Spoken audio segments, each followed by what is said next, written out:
So ಪ್ರಾರ್ಥನೆಯಿಂದ ನಾವು ಇವತ್ತಿನ ದಿನದ ಕಾರ್ಯಕ್ರಮವನ್ನು ಶುರು ಮಾಡೋಣ. ಎಲ್ಲರೂ ಹೇಳಿ. ಓಂ ಅಜ್ಞಾನತಿಮಿರಂಧಸ್ಯ ಜ್ಞಾನಾಂಜನಶಲಾಕಯ ಶಲಾಕಯ ಚಕ್ಷುರುನ್ಮಿಲಿತಂ ಯೇನ ಚಕ್ಷುರುನ್ಮೀಲಿತಂ ಯೇನ ತಸ್ಮೈ ಶ್ರೀ ಗುರುವೇ ನಮಃ. ನಮೋ ಓಂ ವಿಷ್ಣುಪಾದಾಯ ಪ್ರಸ್ಥಾಯ ಭೂತಲೆ ಶ್ರೀಮತೆ ಶ್ರೇಷ್ಠಾಯ ಭೂತಲೆ ವೇದಾಂತ ಸ್ವಾಮಿನ್ ಇತಿ ನಾಮಿನೇ.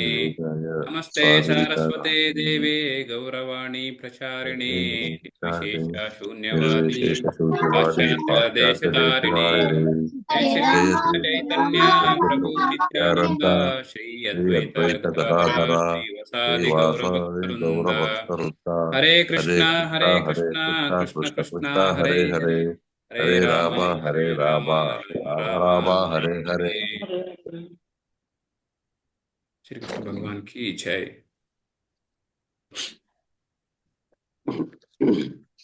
ಇವರು ನಮ್ಮ ಶೀಲ ಪ್ರಭುಪಾದ್ ಎಸಿ ಭಕ್ತಿ ವೇದಾಂತ ಸ್ವಾಮಿ ಶೀಲ ಪ್ರಭುಪಾದ್ ಇಸ್ಕಾನ್ ಅವರ ಆಚಾರ್ಯರು.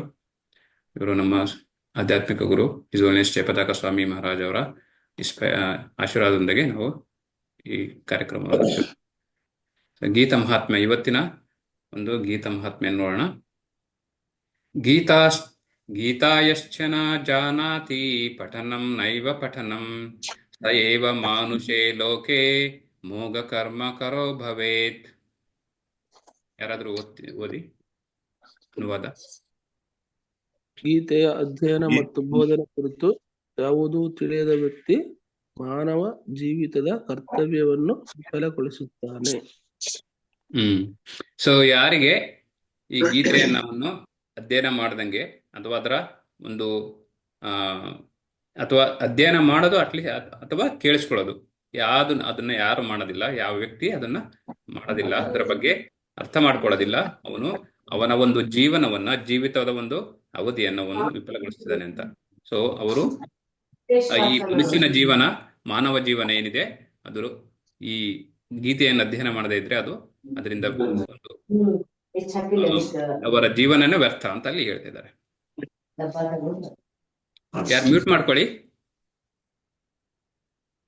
ಯಾರು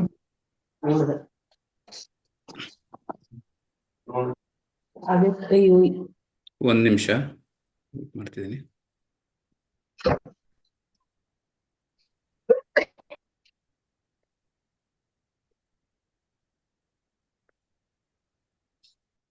ಓಕೆ. ಅಧ್ಯಾಯ 13, ಇವತ್ತಿನ ಒಂದು ಅಧ್ಯಾಯ ನಾವು 13. ಇಲ್ಲಿವರೆಗೂ ನಾವು ಅಧ್ಯಾಯ 1ರಿಂದ 12ವರೆಗೂ ನಾವು ಕಂಪ್ಲೀಟ್ ಮಾಡಿದ್ದೀವಿ. ಸೊ ಮೊದಲ 6 ಅಧ್ಯಾಯಗಳು ಕರ್ಮಜ್ಞಾನದ ಬಗ್ಗೆ ನಾವು ಅರ್ಥ ಮಾಡ್ಕೊಂಡ್ವಿ. ಸೊ ಮುಂದಿನ ಅಧ್ಯಾಯಗಳು 6 ಅಧ್ಯಾಯಗಳು 7ರಿಂದ 12ವರೆಗೆ ನಾವು ಭಕ್ತಿ ಜ್ಞಾನ ಬಗ್ಗೆ ನಾವು ಅರ್ಥ ಮಾಡ್ಕೊಂಡ್ವಿ. ಸೊ ಈ ಇಂದಿನ ಒಂದು 13ರಿಂದ 18ರವರೆಗೆ ಅಧ್ಯಾಯಗಳು ಏನ್ ಬರುತ್ತೆ ಅದು ಜ್ಞಾನ ಯೋಗದ ಬಗ್ಗೆ. ಸೊ ಈ 3 ಮುಖ್ಯವಾಗಿ ಭಗವದ್ಗೀತೆನ 18 ಅಧ್ಯಾಯಗಳನ್ನ 3 ಭಾಗ ಮಾಡಿದ್ದಾರೆ. ಕರ್ಮಯೋಗ, ಮತ್ತೆ ಮೊದಲಿಗೆ ಕರ್ಮಯೋಗ, ಕೊನೆಗೆ ಜ್ಞಾನ ಯೋಗ, ಮಧ್ಯದಲ್ಲಿ ಭಕ್ತಿ ಯೋಗವನ್ನು ಇಟ್ಟಿದ್ದಾರೆ. ಸೊ ಅದರಿಂದ ನಾವು 2 ಭಾಗವನ್ನು ಮುಗಿಸಿದೀವಿ. ಇನ್ನೊಂದು ಭಾಗ, ಕೊನೆಯ ಭಾಗ ಇದೆ, ಅದು ಜ್ಞಾನ ಯೋಗ.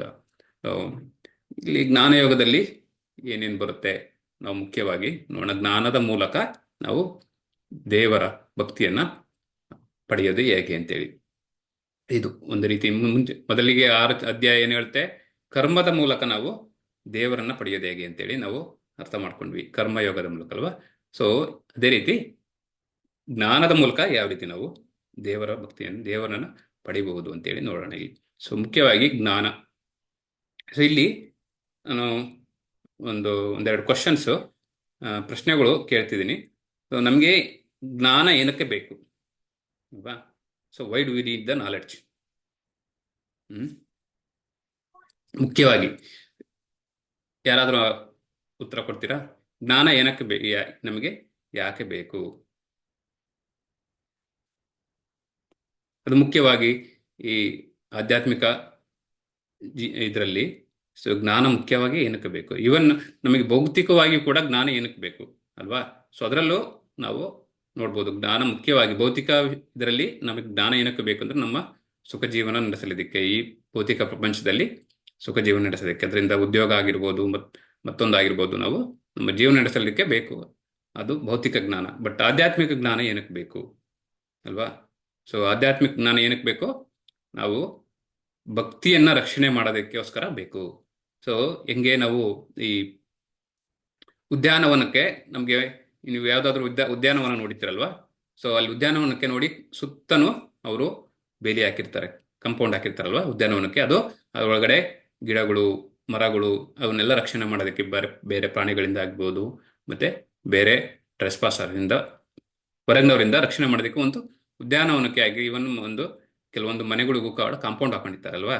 ಏನಕ್ಕೆ ಅಂದ್ರೆ ಅದರಿಂದ ರಕ್ಷಣೆ ಮಾಡೋದಕ್ಕೆ, ಆ ಪಾರ್ಕ್ ಅನ್ನು, ಉದ್ಯಾನವನವನ್ನು ರಕ್ಷಣೆ ಮಾಡೋದಕ್ಕೋಸ್ಕರ ಸೇಫ್ ಆಗಿರ್ಲಿ ಅಂತೇಳಿ ಒಂದು ಕಾಂಪೌಂಡ್, ಒಂದು ತಂತಿ ಬೇಲಿನೋ ಅಥವಾ ಮತ್ತೊಂದು ಹಾಕೊಂಡಿರ್ತಾರೆ. ಅದೇ ರೀತಿ ನಾವು ಭಕ್ತಿಯನ್ನ ರಕ್ಷಣೆ ಮಾಡೋದಕ್ಕೋಸ್ಕರ ನಮಗೆ ಜ್ಞಾನ ಬೇಕು. ಸೊ ಯಾವ ರೀತಿ ಭಕ್ತಿ ರಕ್ಷಣೆ ಮಾಡ್ತೀವಿ ಇಲ್ಲಿ ನಾವು? ಭಕ್ತಿ ರಕ್ಷಣೆ ಯಾವ ರೀತಿ ಆಗುತ್ತೆ ಅಂದ್ರೆ, ಉದಾಹರಣೆಗೆ ನೀವು ಜಪ ಮಾಡ್ತಾ ಇದ್ದೀರಾ ಅಂತ ತಿಳ್ಕೊಳ್ಳಿ. ಸೊ ಜಪ, ಹರೇ ಕೃಷ್ಣ ಮಹಾಮಂತ್ರ ಜಪ ಮಾಡ್ತಾ ಇದ್ದೀರಾ, ಅಥವಾ ದೇವರ ಒಂದು ಆರಾಧನೆ ಮಾಡ್ತಾ ಇದ್ದೀರಾ, ಇನ್ನೊಂದು ದೇವರ ಒಂದು ಭಕ್ತಿ ಮಾಡ್ತಿದ್ದೀರಾ ಅಂತ ತಿಳ್ಕೊಳ್ಳಿ. ಯಾರಾದ್ರೂ ಬಂದು ಕೇಳಿದ್ರೆ ನಿಮ್ಗೆ ಏನಕ್ಕೆ ಜಪ ಮಾಡ್ತಿದ್ದೀರಾ ಅಂತ ಕೇಳಿದ್ರೆ ಏನ್ ಹೇಳ್ತೀರಾ? ನಾವೇನ್ ಹೇಳಕ್ಕಾಗುತ್ತೆ ಹೇಳಿ? ಜಪ 108 ಒಂದು ಮಾಲೆ ಇಟ್ಕೊಂಡು ನಾನು ಜಪ ಮಾಡ್ತಿದ್ದೀನಿ ಅಂತ ತಿಳ್ಕೊಳ್ಳಿ. ಯಾರ ಬಂದು ಕೇಳಿ ಏನಕ್ಕೆ ಜಪ ಮಾಡ್ತಿದ್ದೀರಾ, ನಮಗೆ ಅದ್ರ ಉತ್ತರ ಗೊತ್ತಿಲ್ಲ ಅಂದಮೇಲೆ ಅದನ್ನ ಅವರು ಏನ್ ಭಕ್ತಿ ಇದು, ಏನಕ್ಕೆ ಸುಮ್ಮನೆ ಮಾಡ್ತೀರಾ ಅಂತ ಅವರು ನಮಗೆ ನಗೆಪಾಟಲ್ಲಿ ಇಡ್ ಮಾಡ್ತಾರಲ್ವಾ? ಸೊ ಹಾಗಾಗಿ ನಮಗೆ ಜ್ಞಾನ ಬೇಕು. ಏನಕ್ಕೆ ನಾನು ಜಪ ಮಾಡ್ತಾ ಇದ್ದೀನಿ, ಏನಕ್ಕೆ ದೇವರ ಭಕ್ತಿ ಮಾಡ್ತಾ ಇದ್ದೀನಿ, ಸೊ ಅದಕ್ಕೆಲ್ಲ ಜ್ಞಾನ ಬೇಕು. ಯಾರಾದ್ರೂ ಕೇಳಿದ್ರು ಕೂಡ ಅಟ್ಲೀಸ್ಟ್ ನಮಗೆ ಗೊತ್ತಿರ್ಬೇಕು, ಅಥವಾ ನಾನು ಏನಕ್ಕೆ ಮಾಡ್ತಿದ್ದೀನಿ ಅಂತ ಅಟ್ಲೀಸ್ಟ್ ನನಗಾದ್ರೂ ಗೊತ್ತಿರ್ಬೇಕು. ಸುಮ್ಮನೆ ಯಾರೋ ಹೇಳಿದ್ರು ಅದಕ್ಕೆ ಮಾಡ್ತಾ ಇದ್ದೀನಿ, ಅದು ಆನ್ಸರ್ ಆಗಲ್ಲ, ಅದು ಉತ್ತರ ಆಗಲ್ಲ ಅಲ್ವಾ? ಸೊ ಹಾಗಾಗಿ ಅದರ ಒಂದು ಜ್ಞಾನ ಬೇಕು. ಯಾಕೆಂದ್ರೆ ನಮ್ಮ ಭಕ್ತಿ ರಕ್ಷಣೆಗೆ, ಅಥವಾ ನಮಗೆ ಅರ್ಥ ಆಗಿರ್ಬೇಕು ಏನಕ್ಕೆ ಭಕ್ತಿ ಮಾಡ್ಬೇಕು. ನಾವೇನು ಭಕ್ತಿ ಮಾಡ್ಬೇಕು ಅಂದ್ರೆ ಅದನ್ನ ಅರ್ಥ ಮಾಡಿಕೊಂಡು ನಾವು ಮಾಡ್ಬೇಕು. ಇಲ್ಲ ನಮ್ಮ ತಂದೆ ತಾಯಿ ಹೇಳಿದ್ರು, ನಮ್ಮ ತಾತ ಮುತ್ತಜ್ಜ ಹೇಳಿದ್ರು, ಅದಕ್ಕೋಸ್ಕರ ನಾನು ಮಾಡ್ತಿದ್ದೀನಿ. ದೀಪಾವಳಿ ಹಬ್ಬ ಏನಕ್ಕೆ ಆಚರಣೆ ಮಾಡ್ತಾರೆ ಗೊತ್ತಿಲ್ಲ. ವಿಜಯದಶಮಿ ಏನಕ್ಕೆ ಆಚರಣೆ ಮಾಡ್ತಾರೆ? ಸೊ ಅದೆಲ್ಲ ನಮಗೆ ಗೊತ್ತಿರಬೇಕು. ಅದ್ರ ಜ್ಞಾನ ಯಾವ ರೀತಿ ಬರುತ್ತೆ, ಹೇಗೆ ಬರುತ್ತೆ ಅಂದ್ರೆ, ನಾವು ಈ ವೈದಿಕ ಗ್ರಂಥಗಳ ಮೂಲಕ, ಭಗವದ್ಗೀತೆ, ಭಾಗವತಂ, ಪುರಾಣಗಳು, ಇವನ್ನೆಲ್ಲ ಓದಿ ಅರ್ಥ ಮಾಡ್ಕೊಂಡ್ರೆ ಅದರಿಂದ ಜ್ಞಾನ ನಮಗೆ ಬೆಳೆಯುತ್ತೆ ಅಂತೇಳಿ ಹೇಳಬೇಕು. ಸೊ ಅದೇ ಜ್ಞಾನ ಅಂದ್ರೆ ನಮ್ಮ ಶಾಸ್ತ್ರಗಳ ಮೂಲಕ ಅಥವಾ ಗುರುಗಳ ಮೂಲಕ ನಾವು ಕಲಿತುಬಿಟ್ಟು ಆ ಜ್ಞಾನವನ್ನ ಪಡಿಬೇಕು. ಸೊ ಆಗ ನಾವು ಭಕ್ತಿನ ರಕ್ಷಣೆ ಮಾಡ್ಬೋದು ಅಂತ. ಅದೇ ರೀತಿ ನಮಗೆ ಯಾಕೆ ಭಕ್ತಿ ಮಾಡಬೇಕು ಅಂತೇಳಿ, ಭಕ್ತಿನೇ ಏನಕ್ಕೆ ಮಾಡಬೇಕು? ಓಕೆ, ಭಕ್ತಿ ರಕ್ಷಣೆ ಮಾಡಬೇಕು ಅಂದ್ರೆ ಜ್ಞಾನ ಬೇಕು. ಓಕೆ, ಭಕ್ತಿನೇ ಯಾಕೆ ಮಾಡಬೇಕು ಅಂತೇಳಿ ಇನ್ನೊಂದು ಕ್ವಶನ್ ಕೇಳ್ಬೋದಲ್ವಾ? ಸೊ ಭಕ್ತಿ ಏನಕ್ಕೆ ಮಾಡ್ಬೇಕು? ಯಾರಾದ್ರೂ ಆನ್ಸರ್ ಮಾಡ್ತೀರಾ? ಬರೀ ನಾನೇ ಹೇಳ್ತಾ ಇದ್ರೆ ಅದಷ್ಟೊಂದು ಸರಿ ಇರಲ್ಲ. ನೀವು ಯಾರಾದ್ರೂ ಉತ್ತರ ಹೇಳ್ಬೋದು.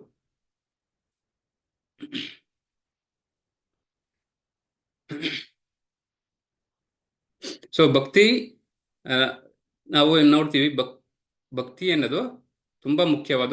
ನಿಮಗೆ ಬೇರೆದಕ್ಕೆ ಹೋಲಿಸ್ಕೊಂಡ್ರೆ, ಜ್ಞಾನ ಯೋಗಕ್ಕಾಗಿರ್ಬೋದು, ಕರ್ಮಯೋಗಕ್ಕೆ ನೀವು ಹೋಲಿಸ್ತಿದ್ರೆ ಭಕ್ತಿಯೋಗ ಅನ್ನೋದು, ಭಕ್ತಿ ಸೇವೆ ಅನ್ನೋದು ತುಂಬಾ ಪ್ರಾಮುಖ್ಯತೆ.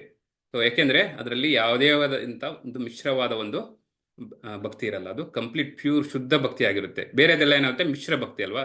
ಕರ್ಮಯೋಗನೂ ಕೂಡ ಕರ್ಮ ಮಿಶ್ರಿತ ಭಕ್ತಿ ಅಲ್ವಾ? ಇವನ್ ಜ್ಞಾನಯೋಗ ಕೂಡ ಅದು ಜ್ಞಾನ ಮಿಶ್ರಿತ ಭಕ್ತಿ ಅಲ್ವಾ? ಜ್ಞಾನದ ಮೂಲಕ. ಸೊ ಅದೇ ರೀತಿ ನಾವು ಕೆಲಸ ಮಾಡೋದ್ರ ಮೂಲಕ ನಾವು ದೇವರನ್ನ ಪಡೆಯುವಂಥದ್ದು, ಅದು ಮಿಶ್ರ ಭಕ್ತಿ ಅಲ್ವಾ? ಆದ್ರೆ ಭಕ್ತಿಯೋಗ ಇದೇನಿದೆ, ಭಕ್ತಿ ಸೇವೆ ಏನಿದೆ, ಅದು ತುಂಬಾ ಪರಿಶುದ್ಧವಾಗಿ ಪ್ಯೂರ್ ಇರ್ತೀವಿ ಅಂತ ಹೇಳ್ತೀವಲ್ಲ, ಪರಿಶುದ್ಧವಾಗಿ. ಯಾಕಂದ್ರೆ ಅಲ್ಲಿ ಯಾವ್ದು ಮಿಕ್ಸ್ ಇಲ್ಲ, ಮಿಶ್ರ ಭಕ್ತಿ ಯಾವ್ದು ಇಲ್ಲ. ಅಂದ್ರೆ ಯಾವುದು ಭಕ್ತಿ ಬಿಟ್ರೆ ಬೇರೆ ಯಾವುದು ಜೊತೆಗೆ ಇಲ್ಲ. ಸೊ ನಮ್ಗೆ ಉದಾಹರಣೆಗೆ ನೆಕ್ಟರ್ ಆಫ್ ಡಿವೋಷನ್ ಅಲ್ಲಿ ಭಕ್ತಿ ರಸಾಮೃತ ಸಿಂಧು ಅಂತೇಳಿ ಒಂದು ನಮ್ದು ಶಾಸ್ತ್ರ ಇದೆ. ಅದರಲ್ಲಿ ಹೇಳ್ತಾರೆ ಅನ್ಯಾಭಿಲಾಷಿತ ಶೂನ್ಯಂ ಅಂತ. ಅನ್ಯಾಭಿಲಾಷಿತ ಶೂನ್ಯಂ ಅಂದ್ರೆ ಯಾವುದೇ ರೀತಿಯಾದಂಥ ಒಂದು ಅನ್ಯ ಅಭಿಲಾಷೆ ಇರಬಾರ್ದು, ಬೇರೆ ಅರ್ಥ ಒಂದು ನಮ್ಗೆ ಆಸಕ್ತಿ ಇರಬಾರ್ದು. ಶೂನ್ಯ ಅಂದ್ರೆ ಜೀರೋ ಇರ್ಬೇಕು. ಬೇರೆ ಒಂದು ಆಸಕ್ತಿ, ಬೇರೆ ಒಂದು ಆಸೆಗಳು ಯಾವುದೋ ಒಂದು ಇರಬಾರ್ದು, ದೇವರ ಒಂದು ಭಕ್ತಿ ಬಿಟ್ಟು. ಸೊ ಆ ಥರದ್ದು ಅನ್ಯಾಭಿಲಾಷಿತ ಶೂನ್ಯ ಅಂತ ಹೇಳ್ತಾರೆ. ಅದು ಜ್ಞಾನ ಕರ್ಮಾದಿ ಅನಾವೃತಮ್ ಅಂತ ಹೇಳ್ತಾರೆ ಅವರು. ಅದು ಜ್ಞಾನ ಕರ್ಮಾದಿ ಶೂನ್ಯ ಅಂತಲ್ಲ, ಅದು ಜ್ಞಾನನೂ ಬೇಕು, ಕರ್ಮನೂ ಬೇಕು ಅದ್ರ ಜೊತೆಗೆ. ಸೊ ಅದೇ ರೀತಿ ಸೊ ಭಕ್ತಿ ಅನ್ನೋದು ತುಂಬಾ ಪ್ರಾಮುಖ್ಯತವಾದಂಥ ಅದು ಮತ್ತೆ ಶುದ್ಧ ಭಕ್ತಿ ಇರಬೇಕು ಅಂತೇಳಿ ಸೊ ನಾವು ನೋಡ್ಬೋದು. ಹಾಗೆ ಯಾಕೆ ನಾವು ದೇವ್ರ ಬಗ್ಗೆ ನಾವು ಅರ್ಥ ಮಾಡ್ಕೋಬೇಕು, ದೇವ್ರ ಬಗ್ಗೆನೇ ಯಾಕೆ ನಾವು ಅರ್ಥ ಮಾಡ್ಕೋಬೇಕು? ನಾವು ನೋಡಿದ್ವಿ ಭಕ್ತಿ ಏನಕ್ಕೆ ಮಾಡಬೇಕು, ಜ್ಞಾನ ಏನಕ್ಕೆ ಬೇಕು ಅಲ್ವಾ? ಸೊ ಈಗ ದೇವ್ರನ್ನ ಏನಕ್ಕೆ ನಾವು ಅರ್ಥ ಮಾಡ್ಕೋಬೇಕು, ಅಥವಾ ಯಾಕೆ ನಮಗೆ ದೇವ್ರ ಬಗ್ಗೆ ಗೊತ್ತಾಗಬೇಕು? ಕ್ವಶನ್. ದೇವ್ರ ಬಗ್ಗೆ ಏನಕ್ಕೆ ಗೊತ್ತಾಗಬೇಕು ನಮಗೆ? ಏನಕ್ಕಂದ್ರೆ ಅವರು ನಮಗೆ ಸುಪ್ರೀಂ ಫಾದರ್ ಅಲ್ವಾ, ನಮ್ಮ ಒಂದು ಪ್ರಜಾಪಿತ. ಸೊ ಎಲ್ಲಾ ಒಂದು ಜೀವಿಗಳ ಒಂದು ಪಿತ ಅವರಲ್ವಾ, ಅಹಂ ಪ್ರಜಾಪಿತ ಅಂತ ಹೇಳ್ತಾರೆ ಅವರು. ಸೊ ಅಂದ್ರೆ ಇಲ್ಲೇನು ಹೇಳ್ಕೊಟ್ಟೆ ಅಂದ್ರೆ ನಮ್ಮ ತಾಯಿ ತಂದೆ ಬಗ್ಗೆ ನಮಗೆ, ಅಥವಾ ನಮ್ಮ ಹಿರಿಕರ ಬಗ್ಗೆ ಎಲ್ಲರಿಗೂ ನಮಗೆ ಗೊತ್ತಿರುತ್ತೆ, ಅಥವಾ ನಮ್ಮ ಇವರು ಹೇಳಿರ್ತಾರೆ, ನಮ್ಮ ಪೋಷಕರು ಹೇಳಿರ್ತಾರೆ. ಸೊ ಹಾಗೆ ಇವರು ನಮ್ಮ ಒಂದು ಸುಪ್ರೀಂ ಫಾದರ್, ಪರಮಪಿತ. ಇವರು ಶ್ರೀಕೃಷ್ಣ ಬಂದು ಪರಮಪಿತ, ಅವ್ರ ಬಗ್ಗೆ ನಾವು ತಿಳ್ಕೊಬಾರ್ದಾ ಹೇಳಿ? ಸೊ ನಾವು ನಮ್ಮ ತಂದೆ ತಾಯಿ ಬಗ್ಗೆ ತಿಳ್ಕೊಂಡ್ವಿ, ನಮ್ಮ ತಾತ ಮುತ್ತಾಶ ಬಗ್ಗೆ ನಾವು ತಿಳ್ಕೊಂಡಿದೀವಲ್ವಾ? ಸೊ ಅದೇ ರೀತಿ ನಮ್ಮ ಪರಮಪಿತ ಇರತಕ್ಕಂಥ ಶ್ರೀಕೃಷ್ಣ ಪರಮಾತ್ಮ ಅವ್ರ ಬಗ್ಗೆ ನಾವು ತಿಳ್ಕೊಂಡ್ಲೇಬೇಕಾಗುತ್ತಲ್ವಾ? ಸೊ ಹಾಗೆ ಸೊ ಅದಕ್ಕೋಸ್ಕರ ನಾವು ದೇವ್ರ ಬಗ್ಗೆ ತಿಳ್ಕೊಳ್ಬೇಕು. ಮತ್ತೆ ಏನಾದ್ರೂ ಅರ್ಹತೆ ಬೇಕಲ್ವಾ ದೇವರನ್ನ ಒಂದು ತಿಳ್ಕೊಳ್ಳೋದಿಕ್ಕೆ, ಅವ್ರ ಬಗ್ಗೆ ನಾವು ಒಂದು ಅರ್ಥ ಮಾಡ್ಕೊಳ್ಳೋದಿಕ್ಕೆ ನಮಗೆ ಒಂದು ಅರ್ಹತೆ ಅನ್ನೋದು ಬೇಕು ಅಲ್ವಾ? ಸುಮ್ಮನೆ ನಾನು ಹೇಳಿದಂಗೆ ಇಲ್ಲಿ ನೀವು ಭಗವದ್ಗೀತನ ಇಷ್ಟು ಜನ ಬಂದು ಕೇಳಿಸ್ಕೊಳ್ತಾ ಇದ್ದೀರಾ ಅಂತಂದ್ರೆ ನಿಮಗೆ ಯಾವುದೋ ಒಂದು ಸುಕೃತಿ, ಯಾವುದೋ ಜನ್ಮದ ಸುಕೃತಿ ಇರ್ಬೋದು, ಈ ಜನ್ಮದ ಸುಕೃತಿ ಇರ್ಬೋದು, ಆ ಸುಕೃತಿಯಿಂದ ಬಂದು ಕೂತ್ಕೊಂಡು ಕೇಳಿಸ್ತಿದ್ದಾರೆ. ಸಾವಿರಾರು ಲಕ್ಷಾನು ಕೋಟಾನಿ ಜನ ಅಷ್ಟು ಹೊರಗಡೆ ಇದ್ದಾರೆ. ಅವ್ರಿಗೆಲ್ಲರಿಗೂ ಕೇಳಬೇಕು ಅಂತ ಇಂಟ್ರೆಸ್ಟ್ ಇಲ್ಲ ಅಲ್ಲಿ ಅಲ್ವಾ? ಸೊ ಹಾಗಾಗಿ ಸೊ ನಿಮಗೆ ಒಂದು ಕ್ವಾಲಿಫಿಕೇಶನ್ ಇದೆ, ನಮಗೆಲ್ಲ ಒಂದು ದೇವರ ಒಂದು ಅನುಗ್ರಹದಿಂದ ನಮಗೊಂದು ಅರ್ಹತೆ ಅನ್ನೋದು ಒಂದು ಇದೆ ದೇವರ ಬಗ್ಗೆ ಅರ್ಥ ಮಾಡೋಕ್ಕೋಸ್ಕರ. ಅದಕ್ಕೋಸ್ಕರ ನಾವು ಇಲ್ಲಿ ಕೂತ್ಕೊಂಡು ಇಷ್ಟೆಲ್ಲ ಕೇಳಿಸ್ಕೊಂತೀವಿ. ಬೆಳಗ್ಗೆನೇ ಎದ್ದು 6 ಗಂಟೆಗೆ ಯಾರು ಎದ್ದು ಕೂತ್ಕೋಬೇಕು ಹೇಳಿ? ಸೊ ಹಾಗಾಗಿ ನಮಗೆಲ್ಲ ಒಂದು ಅರ್ಹತೆ ಇದೆ. ಸೊ ಅದನ್ನ ಈ ಮುಖ್ಯವಾಗಿ ನಮ್ಮ ಸಂಕ್ಷಿಪ್ತವಾಗಿ ಸೊ ಇದನ್ನ ಡೀಟೇಲ್ ಆಗಿ ಕೂಡ ಹೇಳ್ತಾರೆ ಮುಂದೆ. ಈ ಅಧ್ಯಾಯ 13 8ರಿಂದ 12 ಶ್ಲೋಕ ಅದ್ರ ಬಗ್ಗೆ ಎಕ್ಸ್ಪ್ಲೇನ್ ಮಾಡ್ತಾರೆ, ಏನಿರಬೇಕು ನಮ್ಮ ಅರ್ಹತೆ ಅದ್ರ ಬಗ್ಗೆ. ಅದನ್ನು ಮುಂದೆ ನೋಡೋಣ. ಸೊ ಇಲ್ಲಿ ಮುಖ್ಯವಾಗಿ ನಾವು ಈ ಅಧ್ಯಾಯ 13ರ ಒಂದು ಶೀರ್ಷಿಕೆಯನ್ನು ಕ್ಷೇತ್ರಜ್ಞ ವಿಭಾಗ ಯೋಗ, ಸೊ ಪುರುಷ ಪ್ರಕೃತಿ ಜ್ಞಾನ ಅಂತಲೂ ಹೇಳ್ಬೋದು. ಸೊ ಇದ್ರ ಬಗ್ಗೆ ನಾವು ನೋಡ್ತಾ ಹೋಗ್ತೀವಿ ಅಧ್ಯಾಯ 13. ಸೊ ಮುಖ್ಯವಾಗಿ ಅರ್ಜುನ ಇಲ್ಲಿ ಮೊದಲಿಗೆ ಕೃಷ್ಣನಿಗೆ ಪ್ರಶ್ನೆಗಳನ್ನು ಕೇಳ್ತಾನೆ. 6 ಪ್ರಶ್ನೆಗಳನ್ನ ಕೇಳ್ತಾನೆ. ಸೊ ಆ 6 ಪ್ರಶ್ನೆಗಳು ಪುರುಷ, ಪ್ರಕೃತಿ, ಕ್ಷೇತ್ರ ಮತ್ತೆ ಕ್ಷೇತ್ರಜ್ಞ, ಜ್ಞಾನ ಮತ್ತೆ ಜ್ಞೇಯಂ ಅಂತೇಳಿ. ಸೊ ಇಷ್ಟು 6 ಪ್ರಶ್ನೆಗಳನ್ನು ಕೇಳ್ತಾನೆ. ಯಾವ್ದಾದ್ರು ಪ್ರಕೃತಿ, ಪುರುಷ, ಕ್ಷೇತ್ರ, ಕ್ಷೇತ್ರಜ್ಞ, ಜ್ಞಾನ ಮತ್ತೆ ಜ್ಞೇಯಂ ಅಂತೇಳಿ. ಸೊ ಅದು ನಾವು ಮುಖ್ಯವಾಗಿ ಈ 6 ಪ್ರಶ್ನೆಗಳಿಗೆ ಕೃಷ್ಣ ಪರಮಾತ್ಮ ಉತ್ತರ ಕೊಡ್ತಾ ಹೋಗ್ತಾರೆ. ಮತ್ತೆ ನೆಕ್ಸ್ಟ್ ನಾವು 8ರಿಂದ 12ನೇ ಶ್ಲೋಕ ಏನ್ ಹೇಳುತ್ತೆ? ಸೊ ಜ್ಞಾನವನ್ನ ಹೇಗೆ ನಾವು ಸಂಪಾದನೆ ಮಾಡಬೇಕು ಅಂತ ನಾವು ಇಲ್ಲಿವರೆಗೂ ನೋಡಿದ್ವಲ್ಲ. ಅರ್ಹತೆ ಏನಿರಬೇಕು, ಮತ್ತೆ ಆ ಜ್ಞಾನವನ್ನು ಯಾವ ರೀತಿ ನಾವು ಸಂಪಾದಿಸಬೇಕು ಅನ್ನೋದು ಕೂಡ ಕೃಷ್ಣ ಪರಮಾತ್ಮ ಹೇಳ್ತಾ ಹೋಗ್ತಾರೆ. ಸೊ ಅನಂತರ ಆತ್ಮ ಮತ್ತು ಪರಮಾತ್ಮಗಿರತಕ್ಕಂಥ ವ್ಯತ್ಯಾಸಗಳು, ಆತ್ಮ ಮತ್ತೆ ಪರಮಾತ್ಮಗಿರತಕ್ಕಂಥ ಸಂಬಂಧಗಳು, ಅದೆಲ್ಲ 13ರಿಂದ 19ರಲ್ಲಿ ಶ್ಲೋಕದಲ್ಲಿ ಹೇಳ್ತಾರೆ. ಅನಂತರ ಎಂಜಾಯರ್, ಭೋಕ್ತ.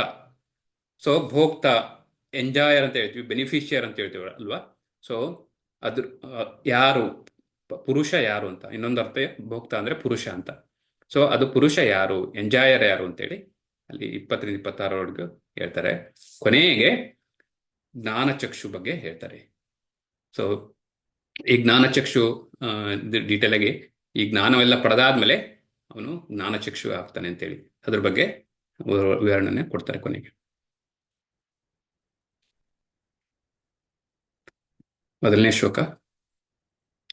ಪ್ರಕೃತಿಂ ಪುರುಷಂ ಚೈವ ಕ್ಷೇತ್ರಂ ಕ್ಷೇತ್ರಜ್ಞಮೇವ ಚ ಏತದ್ ವೇದಿತುಮಿಚ್ಛಾಮಿ ಜ್ಞಾನಂ ಜ್ಞೇಯಂ ಚ ಕೇಶವ.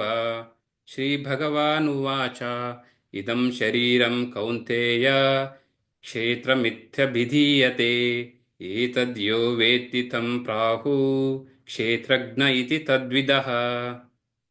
ದಯವಿಟ್ಟು ಯಾರಾದರೂ ಅನುವಾದ ಹೇಳಿ.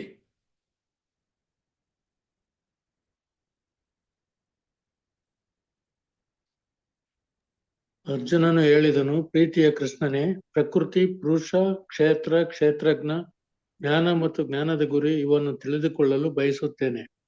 ದೇವೋತ್ತಮ ಪರಮ ಪುರುಷನು ಹೇಳಿದನು, ಕೌಂತೆಯನೇ, ಈ ದೇಹವನ್ನು ಕ್ಷೇತ್ರವೆಂದು, ದೇಹವನ್ನು ತಿಳಿದವನನ್ನು ಕ್ಷೇತ್ರಜ್ಞ ಎಂದು ಕರೆಯುತ್ತಾರೆ. ಸೊ ಅರ್ಜುನ ಆರು ಪ್ರಶ್ನೆಗಳನ್ನು ಕೇಳ್ತಾ ಇದ್ದಾನೆ ಇಲ್ಲಿ.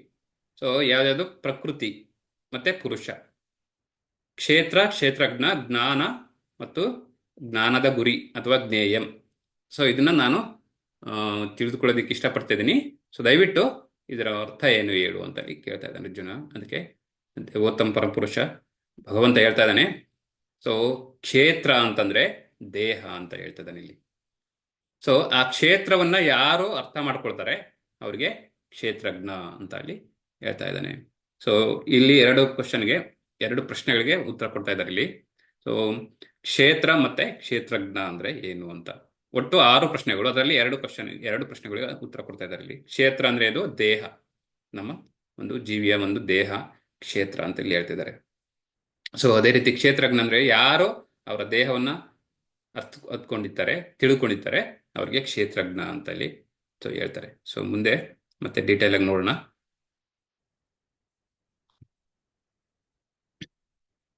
ಕ್ಷೇತ್ರಜ್ಞಂ ಚಾಪಿ ಮಾಂ ವಿದ್ಧಿ ಸರ್ವಕ್ಷೇತ್ರೇಷು ಭಾರತ, ಕ್ಷೇತ್ರ ಕ್ಷೇತ್ರಜ್ಞಯೋರ್ಜ್ಞಾನಂ ಯತ್ತಜ್ಞಾನಂ ಮತಂ ಮಮ. ಅನುವಾದ ಹೇಳಿ. ಭರತವಂಶ ಶ್ರೇಷ್ಠನಾದ ಅರ್ಜುನನೇ, ಎಲ್ಲಾ ದೇಹಗಳಲ್ಲಿ ಇರುವ ಕ್ಷೇತ್ರಜ್ಞನು ನಾನೇ. ಈ ದೇಹವನ್ನು ಅದರ ಕ್ಷೇತ್ರಜ್ಞನನ್ನು ತಿಳಿಯುವುದೇ ಜ್ಞಾನ ಎನ್ನುವುದನ್ನು ನೀನು ಅರ್ಥ ಮಾಡಿಕೊಳ್ಳಬೇಕು. ಇದೇ ನನ್ನ ಅಭಿಪ್ರಾಯ. ಸೊ ಇಲ್ಲಿ ಮುಖ್ಯವಾಗಿ ಏನ್ ಹೇಳ್ತಾರೆ? ಕ್ಷೇತ್ರ ಅಂದ್ರೆ ದೇಹ, ಅಥವಾ ಇನ್ನೊಂದು ಅರ್ಥದಲ್ಲಿ ಹೇಳ್ಬೇಕು ಅಂತಂದ್ರೆ ಫೀಲ್ಡ್ ಅಂತ ಹೇಳ್ತಾರೆ. ಫೀಲ್ಡ್ ಅಂತಂದ್ರೆ ಒಂದು ಏನ್ ಹೇಳ್ತೀರಿ, ಹೊಲ ಅಂತ ಹೇಳ್ತೀವಲ್ಲ ನಾವು. ಸೊ ಅದು ಫೀಲ್ಡ್, ಆ ಫೀಲ್ಡ್ಗೆ ಕ್ಷೇತ್ರ ಕೂಡ ಅಂತಲೂ ಹೇಳ್ತಾರೆ. ಸೊ ಅದೇ ರೀತಿ ಸೊ ಇಲ್ಲಿ ದೇಹದಲ್ಲಿ ಪ್ರತಿಯೊಬ್ಬರು ಈಗ ನನ್ನ ದೇಹದ ಬಗ್ಗೆ ಗೊತ್ತು ನನಗೆ, ಅದು ನಾನು ಕ್ಷೇತ್ರಜ್ಞ. ಸೊ ಇನ್ನೊಬ್ರು ಅವರ ದೇಹದ ಬಗ್ಗೆ ಗೊತ್ತು, ಅವರು ಕ್ಷೇತ್ರಜ್ಞರು ಕೂಡ. ಸೊ ಯಾರು ಅವರ ದೇಹದ ಬಗ್ಗೆ ಯಾರಿಗೆ ಗೊತ್ತಿರುತ್ತೆ ಅವರು ಕ್ಷೇತ್ರಜ್ಞ ಆಗ್ತಾರೆ. ಸೊ ಆ ಥರ. ಸೊ ಇಲ್ಲಿ ಒಂದು ಎಕ್ಸಾಂಪಲ್ ಹೇಳ್ಬೇಕು ಅಂದ್ರೆ, ರಾಜ ಒಂದು ಪ್ಲೇಸ್ಗೆ ಒಬ್ಬ ರಾಜ ಇರ್ತಾನೆ. ಆ ರಾಜ ಅವನ ಒಂದು ಎಲ್ಲ ಆಸ್ತಿ ಏನಿರುತ್ತೆ ಅದರ ಒಂದು ರಾಜಧಾನಿ ಕಂಪ್ಲೀಟ್ ಆಗಿ ಅವನ ಆಸ್ತಿ ಏನಿರುತ್ತೆ ಅದನ್ನ ಏನ್ ಮಾಡ್ತಾನೆ, ಅವನು ಎಲ್ಲ ರೈತರಿಗೆ ಅಥವಾ ಅಲ್ಲಿರತಕ್ಕಂಥ ಪ್ರಜೆಗಳಿಗೆ ಕೊಡ್ತಾನೆ. ಸೊ ಒಬ್ಬೊಬ್ಬರಿಗೆ ಇಷ್ಟಿಷ್ಟು ಎಕರೆ ಲ್ಯಾಂಡ್ ಅಂತ ಹೇಳಿ ಕೊಡ್ತಾರೆ. ಒಬ್ಬೊಬ್ಬರಿಗೆ 5 ಎಕರೆ, 1 ಎಕರೆ ಅಥವಾ ಎಷ್ಟಿರುತ್ತೋ ಅಷ್ಟು ಎಲ್ಲರಿಗೂ ಡಿವೈಡ್ ಮಾಡಿ ಎಲ್ಲರಿಗೂ ಸ್ವಲ್ಪ ಒಂದು ಫೀಲ್ಡ್ ಅನ್ನು ಕೊಡ್ತಾನೆ. ಹೊಲವನ್ನು ಕೊಟ್ಟು ಅವರದ್ರಲ್ಲಿ ಅವರು ಜೀವನ ಮಾಡಲಿ ಅಂತೇಳಿ. ಸೊ ಆಗ ರಾಜನಿಗೆ ಗೊತ್ತು ಅವನ ಪರಿಧಿ ಎಲ್ಲಿವರೆಗೂ ಅಂತೇಳಿ, ಎಷ್ಟು ಅವನ ಆಸ್ತಿ ಯಾರ್ಯಾರಿಗೆ ಎಷ್ಟು ಕೊಟ್ಟಿದ್ದೀನಿ ಅಂತ ಎಲ್ಲ ಗೊತ್ತು ರಾಜನಿಗೆ ಅಲ್ವಾ. ಸೊ ಆದ್ರೆ ಆ ಜನಕ್ಕೆ ಒಬ್ಬ ಮನುಷ್ಯನಿಗೆ ಅವನ ಒಂದು ಪರಿಧಿನಲ್ಲಿ ಅವನಿಗೆ ಎಷ್ಟು 2 ಎಕರೆನೋ 3 ಎಕರೆನೋ ಕೊಡೋದು ಅವನಿಗೆ ಅಷ್ಟೇ ಅದೇ ಗೊತ್ತು. ಅವನಿಗೆ ಬೇರೆ ಜನಕ್ಕೆ ಯಾವ್ದು ಕೊಟ್ಟಿದ್ದಾರೆ ಅಂತ ಗೊತ್ತಿಲ್ಲ. ಸೊ ಹಾಗಾಗಿ ರಾಜನಿಗೆ ಕಂಪ್ಲೀಟ್ ಆಗಿ ಗೊತ್ತು, ಆದರೆ ಪ್ರಜೆಗೆ ಅವನ ಆಸ್ತಿ ಮಾತ್ರ ಗೊತ್ತು. ಇವಾಗ ನಮ್ಮ ಆಸ್ತಿ ಎಷ್ಟಿದೆ ಅಂತ ನಮಗೆ ಗೊತ್ತು, ಬೇರೆ ಆಸ್ತಿ ನಮಗೇನು ಗೊತ್ತಿಲ್ಲ ಅಲ್ವಾ. ಸೊ ಹಾಗಾಗಿ ಅವನಿಗೆ ಕ್ಷೇತ್ರಜ್ಞ ಅಂತ ಹೇಳ್ತಾನೆ ಇಲ್ಲಿ. ಮತ್ತೆ ಇನ್ನೊಂದು ಅರ್ಥ, ಕ್ಷೇತ್ರ ಜಸ್ಟ್ ಒಬ್ಬನೇ ಅಲ್ಲ ಅಂತೇಳಿ, ಇನ್ನೊಬ್ಬ ಕ್ಷೇತ್ರಜ್ಞ ಇದ್ದಾನೆ. ಯಾರದು ಇನ್ನೊಬ್ಬ ಕ್ಷೇತ್ರಜ್ಞ? ಅದು ರಾಜ. ಇಲ್ಲಿ ಎಕ್ಸಾಂಪಲ್ ಏನು ಹೇಳ್ತಾರೆ, ಕ್ಷೇತ್ರಜ್ಞ ಈಗ ನನ್ನ ಹತ್ರ 1 ಎಕರೆ ಆಸ್ತಿ ಇದೆ, ಅದು ನನಗೆ ಗೊತ್ತು, ನಂದು ಆ ಎಕರೆ ಹೊಲ ಎಲ್ಲಿದೆ ಅಂತೇಳಿ. ಸೊ ಆದರೆ ಆ ರಾಜನಿಗೂ ಗೊತ್ತು, ಯಾಕೆಂದ್ರೆ ರಾಜ ಕೊಟ್ಟಿರ್ತಾನೆ ಅದನ್ನ ಆಸ್ತಿನ. ಹಾಗಾಗಿ ರಾಜನಿಗೂ ಗೊತ್ತು. ರಾಜನಿಗೆ ನಂದು ಆಸ್ತಿ ಅಷ್ಟೇ ಗೊತ್ತಿಲ್ಲ, ಅವನಿಗೆ ಎಲ್ಲಾ ಪ್ರಜೆಗಳ ಒಂದು ಆಸ್ತಿನೂ ಗೊತ್ತು, ಯಾಕೆಂದ್ರೆ ಅವನು ಎಲ್ಲರಿಗೂ ಹಂಚಿರ್ತಾನೆ ಅವನ ಆಸ್ತಿನ. ಸೊ ಹಾಗಾಗಿ ಅವನು ಪರಮಾತ್ಮ. ಅಂದ್ರೆ ಇಲ್ಲೇನ್ ಹೇಳ್ತಾ ಅರ್ಥ ಮಾಡ್ಕೋಬೇಕು ಅಂತಂದ್ರೆ, ನಮ್ಮ ದೇಹವನ್ನ ನಮಗೆ ಗೊತ್ತಿದೆ, ಸೊ ಅದು ನಾನು ಕ್ಷೇತ್ರಜ್ಞ. ಆದ್ರೆ ಇನ್ನೊಬ್ಬನಿಗೂ ಗೊತ್ತು ನನ್ನ ದೇಹ. ಅದು ಯಾರು? ಪರಮಾತ್ಮ. ಸೊ ಪರಮಾತ್ಮನಿಗೆ ನನಗೆ ಮಾತ್ರ ನನ್ನ ದೇಹದ ಬಗ್ಗೆ ಗೊತ್ತು, ಆದರೆ ಪರಮಾತ್ಮನಿಗೆ ಎಲ್ಲರ ದೇಹದ ಬಗ್ಗೆ ಗೊತ್ತು, ಎಲ್ಲಾ ಜೀವಿಗಳ ದೇಹದ ಬಗ್ಗೆ ಗೊತ್ತು. ಒಟ್ಟು 2 ಕ್ಷೇತ್ರಜ್ಞ ಇಲ್ಲಿ ನೋಡ್ಬೋದು ಅಂತ ಹೇಳಿ. ಸೊ ಇನ್ನೊಂದು ಎಕ್ಸಾಂಪಲ್ ಏನಂದ್ರೆ, ಅಪಾರ್ಟ್ಮೆಂಟ್ ಮಾಲೀಕರು ಯಾವುದೋ ಒಂದು ಅಪಾರ್ಟ್ಮೆಂಟ್ ಅಲ್ಲಿ ಒಂದು 21-50 ಮನೆಗಳು ಇರ್ತವೆ, ಬಾಡಿಗೆ ಕೊಟ್ಟಿರ್ತಾರೆ. ಮನೆ ಬಾಡಿಗೆ ಇದ್ದವನಿಗೆ ಅವನ ಮನೆ ಬಗ್ಗೆ ಗೊತ್ತು ಅಲ್ವಾ? ಸೊ ಆದರೆ ಮಾಲೀಕನಿಗೆ ಅಲ್ಲಿರೋ ಅಪಾರ್ಟ್ಮೆಂಟ್ ಓಲ್ ಅಷ್ಟು 20-50 ಅಪಾರ್ಟ್ಮೆಂಟ್ ಇದಾವಲ್ಲ, ಅಷ್ಟು ಅವನಿಗೆ ಗೊತ್ತು. ಸೊ ಇದು ಒಂದು ಎಕ್ಸಾಂಪಲ್. ಕ್ಷೇತ್ರಜ್ಞ. ಕ್ಷೇತ್ರ ಅಂದ್ರೆ ಏನು? ದೇಹ. ಎಕ್ಸಾಂಪಲ್ಸ್ ಏನು ಹೇಳ್ತೀವಿ ನಾವು? ಫೀಲ್ಡ್ ಅಥವಾ ಹೊಲ. ಹೇಗೆ ರೈತನಿಗೆ ಹೊಲಗಳು ಅವನು ಜೀವನ ಮಾಡೋದಕ್ಕೆ ಯೂಸ್ ಮಾಡೋಂಥದ್ದು. ಸೊ ಬಟ್ ಆದರೆ ಕ್ಷೇತ್ರಜ್ಞ ಇಬ್ರು ಇರ್ತಾರೆ. ಒಂದು ಆತ್ಮ ಅಥವಾ ಜೀವ, ಇನ್ನೊಂದು ಪರಮಾತ್ಮ. ಸೊ ಪರಮಾತ್ಮನಿಗೆ ಎಲ್ಲ ಒಂದು ಕ್ಷೇತ್ರ ಬಗ್ಗೆ ಗೊತ್ತು, ಬಟ್ ಜೀವಾತ್ಮರಿಗೆ ಓನ್ಲಿ ಅವನ ಒಂದು ಕ್ಷೇತ್ರದ ಬಗ್ಗೆ ಗೊತ್ತಾಗಿರುತ್ತೆ, ಅವನ ದೇಹದ ಬಗ್ಗೆ ಮಾತ್ರ ಗೊತ್ತಿರುತ್ತೆ, ಬೇರೆಯವರ ಒಂದು ದೇಹದ ಬಗ್ಗೆ ಗೊತ್ತಿರಲ್ಲ. ಸೊ ಅದು 2 ಕ್ಷೇತ್ರಜ್ಞ ಅಂತೇಳಿ ನಾವು ಅರ್ಥ ಮಾಡ್ಕೋಬೇಕು.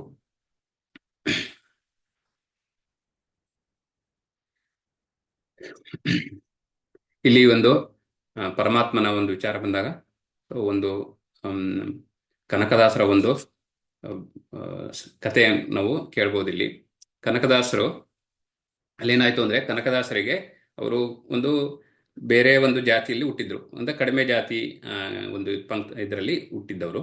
ಹಾಗಾಗಿ ಅವರಿಗೆ ಉಡುಪಿಯ ದೇವಾಲಯಕ್ಕೆ ಒಂದು ಎಂಟ್ರಿ ಇರಲಿಲ್ಲ, ಪ್ರವೇಶ ಇರಲಿಲ್ಲ. ಸೊ ಹಾಗಾಗಿ ಅವ್ರೇನ್ ಮಾಡಿದ್ರು, ಅವ್ರಿಗೇನು ಹೇಳಿದ್ರು, ನೀನು ಯಾರನ್ನಾದ್ರೂ ಒಬ್ಬರನ್ನು ಗುರುವಾಗಿ ಸ್ವೀಕರಿಸಬೇಕು, ನಿಮಗೆ ಗುರುಗಳಿರ್ಬೇಕು. ಯಾಕಂದ್ರೆ ಅಲ್ಲಿ ಉಡುಪಿ ಶ್ರೀಕೃಷ್ಣನ ಮಠದಲ್ಲಿ ಆ ಟೈಮಲ್ಲಿ ಸೊ ಬೇರೆಯವರಿಗೆ ಎಂಟ್ರಿ ಇರಲಿಲ್ಲ, ಪ್ರವೇಶ ಇರಲಿಲ್ಲ. ಹಾಗಾಗಿ ಕನಕದಾಸರನ್ನ ಒಳಗಡೆ ದೇವಸ್ಥಾನ ಒಳಗಡೆ ಬಿಡ್ತಾ ಇರಲಿಲ್ಲ. ಸೊ ಆಗ ಅಲ್ಲಿದ್ದವ್ರು ಯಾರಾದರೂ ಹೇಳ್ತಾರೆ, ನಿಮಗೆ ಒಬ್ರು ಗುರುಗಳ ತರ ನೀವು ಸ್ವೀಕಾರ ಮಾಡಬೇಕು, ಒಬ್ರು ಗುರುಗಳು ಸ್ವೀಕಾರ ಮಾಡಿದ್ಮೇಲೆ ನೀವು ಅದ್ರ ಒಳಗೆ ಪ್ರವೇಶ ಮಾಡೋದಕ್ಕೆ ಎಂಟ್ರಿ ಸಿಗುತ್ತೆ ಅಂತೇಳಿ. ಆಗ ಅವರು ಒಬ್ರನ್ನ ಗುರುಗಳಾಗಿ ಸ್ವೀಕಾರ ಮಾಡ್ತಾರೆ ಕನಕದಾಸರು. ಅನಂತರ ಅವ್ರ ಹತ್ರ ಚೆನ್ನಾಗಿ ಶಿಷ್ಯ ಒಂದು ವಿನಯತೆಯಿಂದ ನಡೆದುಕೊಳ್ತಾ ಇರ್ತಾರೆ. ಬಟ್ ಅದ್ರ ಜೊತೆಗೆ ಇದ್ದವರು ಬೇರೆ ಶಿಷ್ಯಂದಿರು, ಆ ಗುರುಗಳಿಗೆ ಬೇರೆ ಇದ್ದಂಥ ಬೇರೆ ಶಿಷ್ಯಂದಿರು ಅವರಿಗೆ ಸ್ವಲ್ಪ ಇವ್ರ ಮೇಲೆ ಒಂಥರ ಹೊಟ್ಟೆ ಕಿಚ್ಚು ಶುರು ಆಗುತ್ತೆ. ಯಾಕೆಂದ್ರೆ ಇವರು ಕಡಿಮೆ ಜಾತಿ, ಕೀಳು ಜಾತಿಯವರು, ಇವ್ರು ನಮ್ಮ ಜೊತೆ ಹೇಗೆ ಬರ್ತಾರೆ ಹಾಗೆ ಅಂತೇಳಿ. ಸೊ ಅಲ್ಲಿ ಅವ್ರಿಗೆ ಸ್ವಲ್ಪ ಅಸಮಾಧಾನ ಇರುತ್ತೆ. ಆಗ ಗುರುಗಳು ಅವ್ರನ್ನ ಗುರುಗಳು ಏನ್ ಮಾಡ್ತಾರೆ ಅಂದ್ರೆ, ಎಲ್ಲಾ ಶಿಷ್ಯಂದರು ಒಂದೇ ಸಮಾನ ನೋಡ್ಕೊಳ್ತಾರೆ. ಸೊ ಇಲ್ಲೇನಾಗುತ್ತೆ ಅಂದ್ರೆ, ಈ ಕನಕದಾಸನ ಬೇರೆ ತರ ಅವರು ಎಲ್ಲ ನೋಡ್ಕೊಳ್ತಾ ಇದ್ರು. ಹಾಗಾಗಿ ಅವ್ರಿಗೆ ಏನಾದ್ರು ಮಾಡಿ ಬುದ್ಧಿ ಕಲಿಸ್ಬೇಕು ಅಂತ ಹೇಳಿ ಗುರುಗಳು ಒಂದು ಬಾಳೆಹಣ್ಣು ಕೊಡ್ತಾರೆ. ಎಲ್ಲರಿಗೂ ಎಲ್ಲ ಶಿಷ್ಯಂದ್ರನ್ನು ಕರೆದು ಬಾಳೆಹಣ್ಣು ಕೊಡ್ತಾರೆ. ಬಾಳೆಹಣ್ಣು ಕೊಟ್ಟು ಹೇಳ್ತಾರೆ, ನೀವು ಬಾಳೆಹಣ್ಣ ದೇವರು ಪರಮಾತ್ಮ ಇರೋದಿಲ್ವೋ ಅಲ್ಲಿ ಹೋಗಿ ತಿನ್ಬೇಕು ಅಂತೇಳಿ, ಪರಮಾತ್ಮನಿಗೆ ಕಾಣದ ರೀತಿ, ದೇವರಿಗೆ ಕಾಣದ ರೀತಿ ನೀವು ಬಾಳೆಹಣ್ಣು ತಿನ್ಬೇಕು ಅಂತೇಳಿ ಎಲ್ಲರಿಗೂ ಕರೆದು ಒಂದೊಂದು ಬಾಳೆಹಣ್ಣು ಕೊಟ್ಟು ಕಳಿಸ್ತಾರೆ. ಆಗ ಎಲ್ಲರೂ ಹೋಗಿ, ಕೆಲವರು ಒಂದು ಮರ ಗಿಡದ ಕೆಳಗೆ ಯಾರು ಇಲ್ದರ್ ನೋಡಿ, ಮತ್ತೆ ಕೆಲವರು ಮನೆ ಒಳಗಡೆ ಒಂದು ರೂಮಲ್ಲಿ ಕುತ್ಕೊಂಡು ಯಾರು ಇಲ್ಲ ಅಂತೇಳಿ ಅಲ್ಲಿ ಕುತ್ಕೊಂಡು ಹೋಗಿ ಎಲ್ಲ ತಿಂದು ಬರ್ತಾರೆ. ಎಲ್ಲಾರು ಬಂದು ಹೇಳ್ತಾರೆ, ನಾನು ಅಲ್ಲಿ ತಿಂದೆ, ನಾನು ಕಾಡಲ್ಲಿ ಕೂತಿಂದೆ, ಮನೆಯಲ್ಲಿ ಒಳಗಡೆ ಬಾಗಿಲು ಹಾಕೊಂಡು ತಿಂದೆ, ಇನ್ನೊಂದು ಕಡೆ ತಿಂದೆ, ಯಾರು ಕಾಣದ ರೀತಿ ಅಂತ ಎಲ್ಲ ಹೇಳ್ತಾರೆ. ಸೊ ಕನಕದಾಸರು ಹೇಳ್ತಾರೆ, ಸೊ ವಾಪಸ್ ತಗೊಂಬರ್ತಾರೆ ಬಾಳೆಹಣ್ಣು. ಅವ್ರು ತಿನ್ಲಿಲ್ಲ. ಕೇಳಿದ್ರೆ ಅವ್ರು ಹೇಳ್ತಾರೆ, ಎಲ್ಲಾ ಕಡೆನೂ ದೇವರಿದ್ರು, ಹಾಗಾಗಿ ನನಗೆ ದೇವರನ್ನು ಬಿಟ್ಟು ತಿನ್ನೋದಕ್ಕೆ ಆಗ್ಲೇ ಇಲ್ಲ, ಎಲ್ಲಾ ಕಡೆ ದೇವರಿದ್ರು ಅಂತೇಳಿ ಅವರು ಹೇಳ್ತಾರೆ. ಸೊ ಹೀಗೆ ದೇವರು ಅನ್ನೋರು, ಪರಮಾತ್ಮ ಅನ್ನೋರು ಎಲ್ಲಾ ಕಡೆಗೂ ಇದ್ದಾರೆ ಅಂತ. ಸೊ ಇಡೀ ಜೀವಿಗಳು, ಇವನ್ ಚರ ಅಚರ ಎರಡರಲ್ಲೂ ಇದ್ದಾರೆ ಅವರು. ಸೊ ಇವನ್ ಜಡ ವಸ್ತುಗಳಲ್ಲೂ ಕೂಡ ಇದ್ದಾರೆ, ಪರಮಾತ್ಮನಾಗಿ ಅವರ ಹೃದಯ ಭಾಗದಲ್ಲಿ ಇರ್ತಾರೆ ಅಂತೇಳಿ ಸೊ ನಾವು ಅರ್ಥ ಮಾಡ್ಕೋಬೇಕು. ಇದು ಕನಕದಾಸರ ಒಂದು ಕತೆ. ಪರಮಾತ್ಮ ಅಂದ್ರೆ ಯಾವಾಗಲೂ ಜೀವಿಗಳ ಹೃದಯ ಭಾಗದಲ್ಲಿ, ಜೀವಾತ್ಮ ಮತ್ತೆ ಪರಮಾತ್ಮ ಎರಡೂ ಕೂಡ ಹೃದಯ ಭಾಗದಲ್ಲಿ ಇರ್ತಾರೆ ಅಂತ ಅರ್ಥ ಮಾಡ್ಕೋಬೇಕು. ಇಲ್ಲಿ ನೋಡಿ, ಪ್ರಕೃತಿ ಮತ್ತೆ ಕ್ಷೇತ್ರಜ್ಞ ನಾವು ಅರ್ಥ ಆಯ್ತಲ್ವಾ? ಈಗ ಏನಾದ್ರು ಕ್ವಶನ್ ಇದೆಯಾ ಕ್ಷೇತ್ರ ಮತ್ತೆ ಕ್ಷೇತ್ರಜ್ಞಗೆ? ಕ್ಷೇತ್ರ ಅಂದ್ರೆ ದೇಹ, ಕ್ಷೇತ್ರಜ್ಞ ಅಂದ್ರೆ ಆತ್ಮ ಮತ್ತೆ ಪರಮಾತ್ಮ ಎರಡೂ ಬರುತ್ತೆ. ಯಾಕೆಂದ್ರೆ ಆತ್ಮ ನಮ್ಮ ದೇಹವನ್ನು ಮಾತ್ರ ನಮಗೆ ಗೊತ್ತಿರುತ್ತೆ, ಪರಮಾತ್ಮನಿಗೆ ನಮ್ಮ ದೇಹನೂ ಕೂಡ ಗೊತ್ತಿರುತ್ತೆ ಅವರಿಗೆ, ಮತ್ತೆ ಬೇರೆಯವರ ಒಂದು ದೇಹವನ್ನು ಗೊತ್ತಿರುತ್ತೆ. ಯಾಕೆಂದ್ರೆ ಅವರು ಎಲ್ಲಾ ಜೀವಿಗಳ ಹೃದಯದಲ್ಲಿ ಇರ್ತಾರೆ. ಸೊ ಎಕ್ಸಾಂಪಲ್ ನಾನು ಹೇಳಿದಾಗೆ, ರಾಜ ಮತ್ತೆ ಅವರ ಒಂದು ಪ್ರಜೆಗಳ ಒಂದು ಕ್ಷೇತ್ರ. ಸೊ ಮುಂದೆ ನಾವು ನೋಡೋದೇನು, ಪ್ರಕೃತಿ ಪುರುಷ. ಸೊ ಅದನ್ನ ನೋಡ್ತಾ ಹೋಗೋಣ.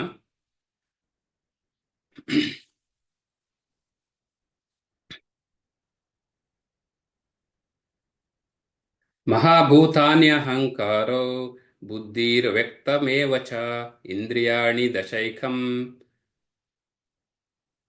ದಶೈಕಂ ಚ ಪಂಚೇಂದ್ರಿಯ ಗೋಚರ ಇಚ್ಛಾ ದ್ವೇಷ ಸುಖಂ ದುಃಖಂ ಸಂಘಾತಶ್ಚೇತನ ಧೃತಿಃ ಏತತ್ ಕ್ಷೇತ್ರಂ ಸಮಾಸೇನ ಸವಿಕಾರಂ ಉದಾಹೃತಂ.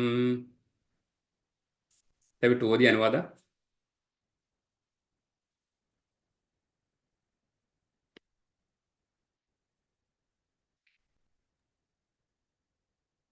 ಪಂಚಮಹಾಭೂತಗಳು ಅಹಂಕಾರ, ಬುದ್ಧಿ, ಅವ್ಯಕ್ತವಾದದ್ದು. 10 ಇಂದ್ರಿಯಗಳು ಮತ್ತು ಮನಸ್ಸು. 5 ಇಂದ್ರಿಯಗಳ ವಿಷಯಗಳು ಬಯಕೆ, ದ್ವೇಷ, ಸುಖ, ದುಃಖ, ಮೊತ್ತ, ಚೇತನ, ಧೃತಿ. ಸಂಕ್ಷೇಪವಾಗಿ ಇವನ್ನು ಕ್ಷೇತ್ರ ಮತ್ತು ಅದರ ಪರಸ್ಪರ ಪ್ರತಿಕ್ರಿಯೆಗಳು ಎಂದು ಪರಿಗಣಿಸುತ್ತಾರೆ. ಸೊ ಇಲ್ಲಿ ನೋಡಿ, ಸೊ ಇಲ್ಲಿ ಮುಖ್ಯವಾಗಿ ನಾವಿಲ್ಲಿ ಪ್ರಕೃತಿ ಯಾವುದರಿಂದ ಆಗಿದೆ ಅಂತೇಳಿ, ಪಂಚಮಹಾಭೂತಗಳು, ಒಟ್ಟು ಪಂಚಮಹಾಭೂತಗಳು ಮತ್ತೆ ಅಹಂಕಾರ, ಬುದ್ಧಿ.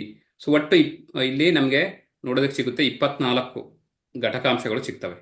ಸೊ ಯಾವ್ಯಾವ್ದು ಘಟಕಾಂಶಗಳು 24 ಅಂತ ನೋಡೋದಾದ್ರೆ ನಾವು ಪಂಚಮಹಾಭೂತಗಳು ಪಂಚಮಹಾಭೂತಗಳು ಯಾವ್ದ್ಯಾವ್ದು?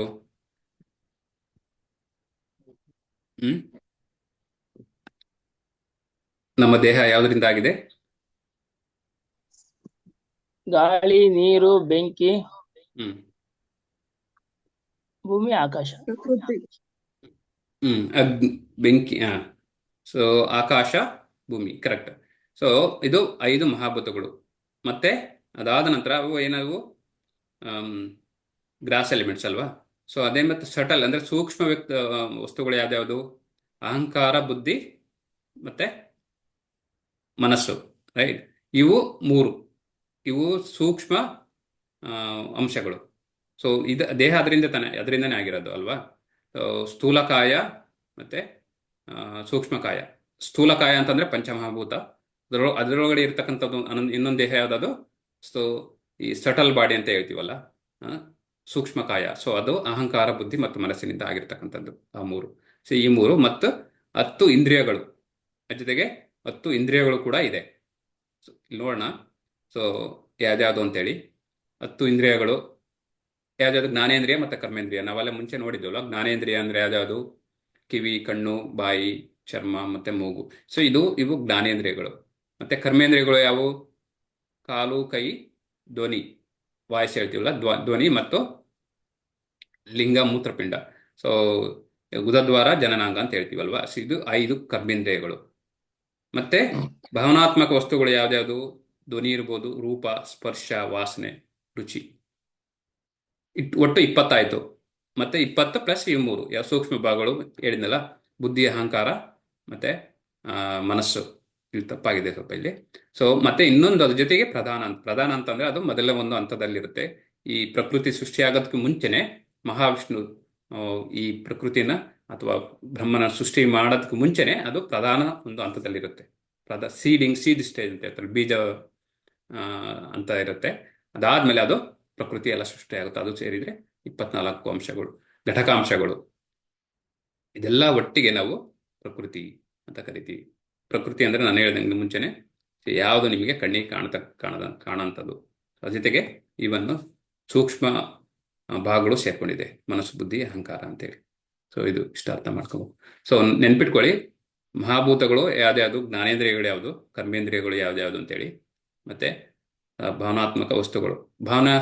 ವಸ್ತುಗಳು ಅಂತಂದ್ರೆ ನಮ್ಮ ಒಂದು ಇವಾಗ ಮೂಗಿನಿಂದ ಏನು ನಾವು ವಿಷಯ ವಸ್ತುಗಳು ಅಂತ ಕರಿತೀವಿ ಅಲ್ವಾ? ಮೂಗಿನಿಂದ ನಾವೇನು ಇದು ಮಾಡ್ತೀವಿ? ವಾಸನೆ ಅಲ್ವಾ? ನಾಲ್ಗೆಯಿಂದ ರುಚಿ. ಇವೇ ಜ್ಞಾನೇಂದ್ರಿಯ ಇದಾವಲ್ಲ, ಜ್ಞಾನೇಂದ್ರಿಯದ ವಿಷಯ ವಸ್ತುಗಳು ಅವು ಭಾವನಾತ್ಮಕ ವಸ್ತುಗಳು ಅಂತ ಹೇಳ್ತಾರೆ. ಸೊ ಕೈಯಿಂದ ಏನು? ಸ್ಪರ್ಶ ಅಲ್ವಾ? ಕಣ್ಣಿಂದ ಏನು? ರೂಪ ಅಲ್ವಾ? ಕಿವಿಯಿಂದ ಕೇಳತ್ತ ಧ್ವನಿ ಕೇಳೋದು. ಸೊ ಇದು ಜ್ಞಾನೇಂದ್ರಿಯಗೆ ವಿಷಯ ವಸ್ತುಗಳು ಯಾವ್ಯಾವುದು? ಇವು ಭಾವನಾತ್ಮಕ ವಸ್ತುಗಳು ನಾವು ನೆನ್ಪಿಟ್ಕೊಂಡ್ರೆ ಸೊ ಒಟ್ಟು 24 ಘಟಕಾಂಶಗಳಿಂದ ಸೇರ್ತಕ್ಕಂಥದ್ದು ಇದು. ಸೊ ಎಲ್ಲದನ್ನು ಕೂಡ ಇದು ಒಂದು ಅಪರ ಪ್ರಕೃತಿ, ದೇವರ ಒಂದು ಅಪರ ಪ್ರಕೃತಿ. ಮತ್ತೆ ಅಪರ ಅಂದ್ರೆ ಗೊತ್ತಲ್ಲ, ಪರ ಮತ್ತೆ ಅಪರ. ಪರ ಪ್ರಕೃತಿ ಬಂದು ಒಂದು ಇವರ ನಮ್ಮ ಆತ್ಮ ಅಲ್ವಾ. ಸೊ ಅದು ಪರ. ಅಪರ ಅಂತಂದ್ರೆ ಭೌತಿಕ ವಸ್ತುಗಳು, ಕಣ್ಣಿಗೆ ಕಾಣ್ತಂಥವು, ಇದೆಲ್ಲ 24 ಅಂಶಗಳು ನೀವೇನು ನೋಡ್ತೀರ ಅದು ಅಪರ. ಅಪರ ಅದು ಕಂಪ್ಲೀಟ್ ಆಗಿ ಭೌತಿಕ ಪ್ರಕೃತಿ ಅಂತ ಹೇಳ್ತಾರೆ. ಸೊ ಪರ ಮತ್ತೆ ಅಪರ ಅಥವಾ ಅಂತರಂಗ ಶಕ್ತಿ, ಬಹಿರಂಗ ಶಕ್ತಿ ಅಂತ ಮುಂಚೆ ಹೇಳಿದ್ದಾನಲ್ವಾ, ಬಹಿರಂಗ ಶಕ್ತಿ ಅಂತಲೂ ಹೇಳ್ತಾರೆ ಇದನ್ನು ಪ್ರಕೃತಿನ. ಸೊ ಅಂತರಂಗ ಶಕ್ತಿ ಅಂತಂದ್ರೆ ಆತ್ಮ ಅಥವಾ ಇದರಲ್ಲಿ ಸ್ಪಿರಿಚುವಲ್ ವರ್ಲ್ಡ್ ಅಲ್ಲಿ, ಆಧ್ಯಾತ್ಮಿಕ ಒಂದು ಲೋಕದಲ್ಲಿ ಇರ್ತಕ್ಕಂಥದ್ದು ಎಲ್ಲದೂ ಕೂಡ ಅದು ಪರ ಪ್ರಕೃತಿ ಅಥವಾ ಅಂತರಂಗ ಶಕ್ತಿ ಅಲ್ವಾ. ಸೊ ಮನುಷ್ಯ ಮಾತ್ರ ತಟಸ್ಥ ಶಕ್ತಿ ಅಂತ ಹೇಳ್ತಾರೆ. ಯಾಕೆಂದ್ರೆ ಅವನ ಒಂದು ಆತ್ಮ ದೇವರ ಒಂದು ಪರಪ್ರಕೃತಿಯ ಅಂತರಂಗ ಶಕ್ತಿ, ಬಟ್ ಅವನ ದೇಹ ಅಪರ ಪ್ರಕೃತಿ ಅಥವಾ ಬಹಿರಂಗ ಶಕ್ತಿ. ಹಾಗಾಗಿ ಅವನು ತಟಸ್ಥ ಶಕ್ತಿ ಅಂತಲ್ಲಿ ಹೇಳ್ತಾರೆ ಅವರು.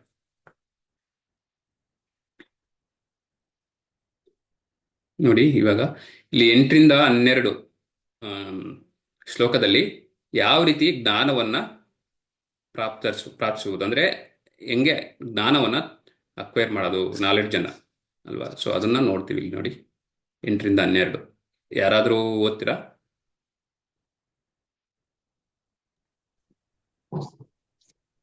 ನಮ್ರತೆ, ಗರ್ವವಿಲ್ಲದೆ ಇರುವುದು, ಅಹಿಂಸೆ, ಸಹನಶೀಲತೆ, ಸರಳತೆ ಶ್ರೇಷ್ಠವಾದ್ದು, ಆಧ್ಯಾತ್ಮಿಕ ಗುರುವನ್ನು ಸಮರ್ಥವಾಗಿ ಆರಾಧಿಸುವುದು, ಶುದ್ಧತೆ, ಸ್ಥಿರತೆ, ಆತ್ಮನಿಯಂತ್ರಣ, ಭೋಗೋಪಭೋಗದ ಇಂದ್ರಿಯ ವಸ್ತುಗಳನ್ನು ತ್ಯಜಿಸುವುದು, ಅಹಂಕಾರವನ್ನು ಬಿಟ್ಟುಕೊಡುವುದು, ಜನ್ಮ ಮರಣ, ವಯೋದೋಷ, ರೋಗ ಮತ್ತು ದುಃಖದ ದೋಷಗಳನ್ನು ಗುರುತಿಸುವುದು, ನಿರಾಸಕ್ತಿ, ಮಕ್ಕಳ, ಪತ್ನಿಯ, ಮನೆಯ ಬಗ್ಗೆ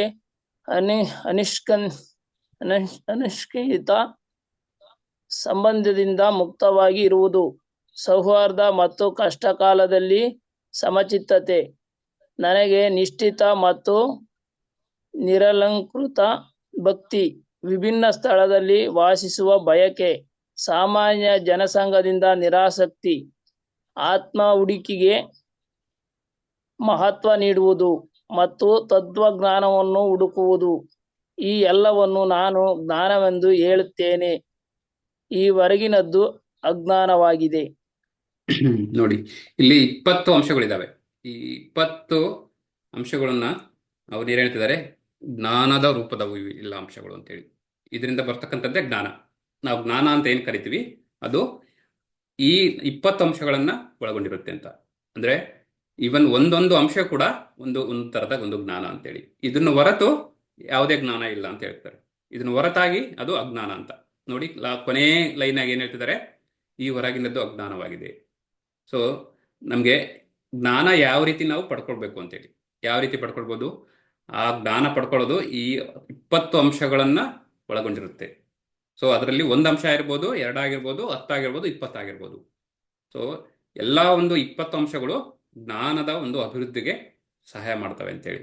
ಸೊ ಅದೇ ಜ್ಞಾನ. ಇದು ಬಿಟ್ಟು ನಾವು ಬೇರೆ ಯಾವ್ದಾದ್ರೂ ಒಂದು ಜ್ಞಾನ ಬರ್ತಾ ಇದೆ ಅಂತಂದ್ರೆ ಸೊ ಅದು ಅಜ್ಞಾನ ಆಗಿರುತ್ತಷ್ಟೇ. ಸೊ ಫಾರ್ ಎಕ್ಸಾಂಪಲ್ ನಾವು ಯಾವ್ದ್ರ ಬಗ್ಗೆನೇ ನಾವು ಓದ್ತಾ ಇರ್ತೀವಿ, ಬುಕ್ ಓದ್ತಾ ಇರ್ತೀವಿ. ಅದು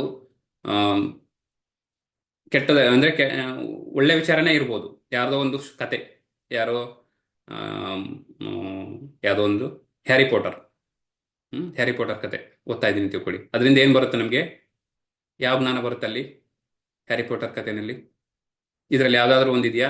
ಈ 20 ಅಂಶದಲ್ಲಿ ಯಾವುದೂ ಇಲ್ಲ ಅಲ್ವಾ. ನಮಗೇನು ಮನೋರಂಜನೆ ಸಿಗುತ್ತೆ ಅದರಲ್ಲಿ, ಸಿಕ್ಕಿರ್ಬೋದು ಕೆಲವರಿಗೆ, ಓದೋರಿಗೆ.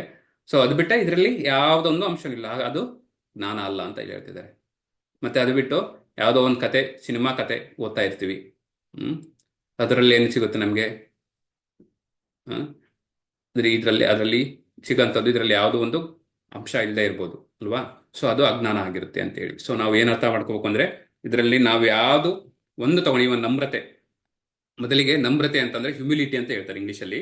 ಸೊ ನಮ್ರತೆ ತಗೊಳ್ಳಿ. ನಮ್ರತೆ ಅಂದ್ರೆ ಯಾವ ತರ ಇರಬೇಕು ಅಂತಂದ್ರೆ, ತುಂಬಾ ಅವರು ಏನಾದ್ರೂ ಅಪಮಾನ ಆದ್ರೆ, ಅಥವಾ ಬೇರೆಯವರಿಂದ ಗೌರವ ನಮಗೆ ಸಿಕ್ಕುತ್ತೆ ಅಂತೇಳಿ ನಾವು ಎಕ್ಸ್ಪೆಕ್ಟ್ ಮಾಡದೇ ಇರೋದು. ಫಾರ್ ಎಕ್ಸಾಂಪಲ್, ನಾನೇನೋ ಒಂದು ಒಳ್ಳೆ ಕೆಲಸ ಮಾಡ್ತೀನಿ, ಸೊ ನಾನು ಎಕ್ಸ್ಪೆಕ್ಟ್ ಮಾಡ್ಕೊಂಡಿರೋದು ಓಕೆ ಅವರು ನನ್ನ ಹೊಗಳ್ತಾರೆ, ಆ ಥರ ಇದ್ರೆ ಅದು ನಮ್ರತೆ ಆಗಲ್ಲ.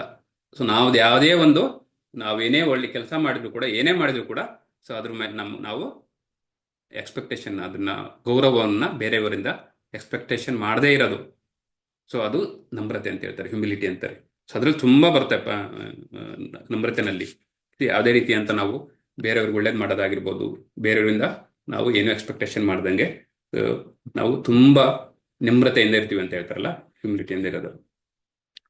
ಸೊ ಯಾವುದೇ ಗೌರವ ಆಗಿರ್ಬೋದು, ಅಗೌರವ ಆಗಿರ್ಬೋದು, ಅದನ್ನು ನಾವು ಸೊ ಬೇರೆಯವರಿಂದ ಅಪೇಕ್ಷೆ ಮಾಡಬಾರ್ದು ಅಂತೇಳಿ, ಅದು ನಮ್ರತೆ. ಸೊ ಗರ್ವವಿಲ್ಲದೆ ಇರುವುದು ಅಂದ್ರೇನು?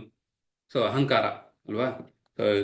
ಇಲ್ಲಿ ಭಗವದ್ಗೀತೆಯಲ್ಲಿ 3ನೇ ಅಧ್ಯಾಯದಲ್ಲಿ ಹೇಳ್ತಾರಲ್ವಾ, ಪ್ರಕೃತೆ ಕ್ರಿಯಮಾಣಾನಿ ಸೊ ಗುಣಕರ್ಮಾಣಿ ಸರ್ವಶಃ ಅಹಂಕಾರ ವಿಮೂಢಾತ್ಮ ಕರ್ತಾಹಂ ಇತಿ ಮನ್ಯತೆ. ಸೊ ಅಲ್ಲೇನು ಅಹಂಕಾರ ಅಂದ್ರೇನು? ನಾನೇ ಮಾಡಿದ ಅಹಂಕಾರ. ವಿಮೂಢಾತ್ಮ ಅಂದ್ರೇನು? ಮೂಢ ಅಂದ್ರೆ ಫೂಲಿಶ್ ಅಂತ, ವಿಮೂಢಾತ್ಮ ಅಂದ್ರೆ ಸೂಪರ್ ಫೂಲಿಶ್. ಮೂರ್ಖರು ಏನಂತ ಹೇಳ್ತಾರೆ? ನಾನೇ ಮಾಡಿದ್ದು, ನನ್ನಿಂದಲೇ ಆಗಿದ್ದು. ಕರ್ತಾಹಂ ಇತಿ ಮನ್ಯತೆ, ನಾನೇ ಮಾಡಿದ್ದು, ನನ್ನಿಂದಲೇ ಎಲ್ಲ ನಡೆದಿದ್ದು ಅಂತೇಳಿ ಹೇಳ್ತಾರಲ್ಲ, ಅದು ಮೂರ್ಖತನ ಅಂತೇಳಿ. ಸೊ ಅದೇ ಅಹಂಕಾರ. ಸೊ ಯಾವುದು ನಮ್ಮಿಂದ ಆಗೋದಿಲ್ಲ,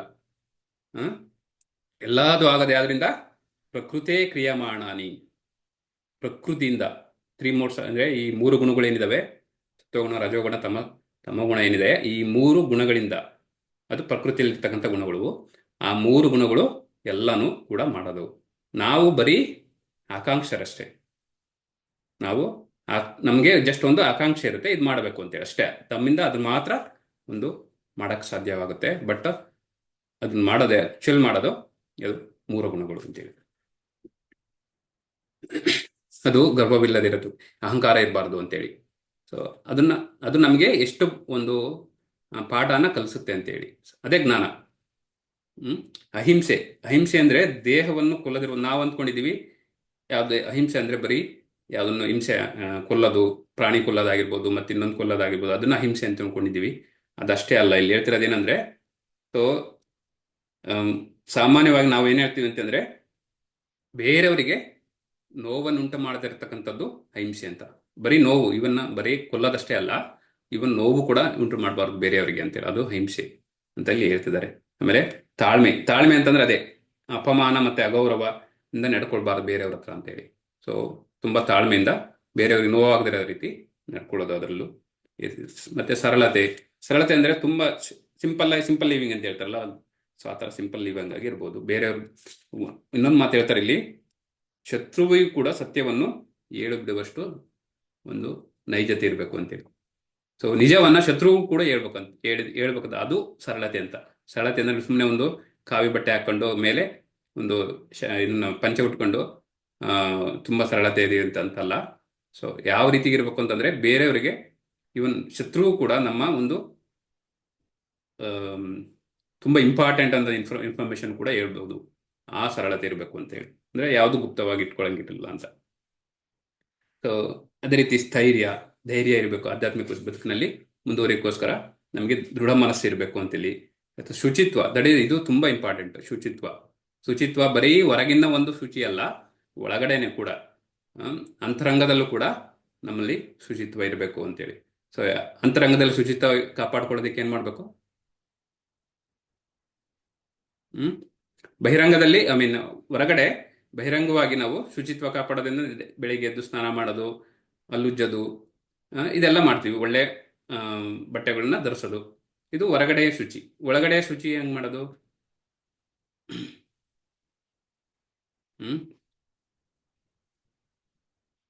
ದೇವರ ಧ್ಯಾನ ಮಾಡೋದು.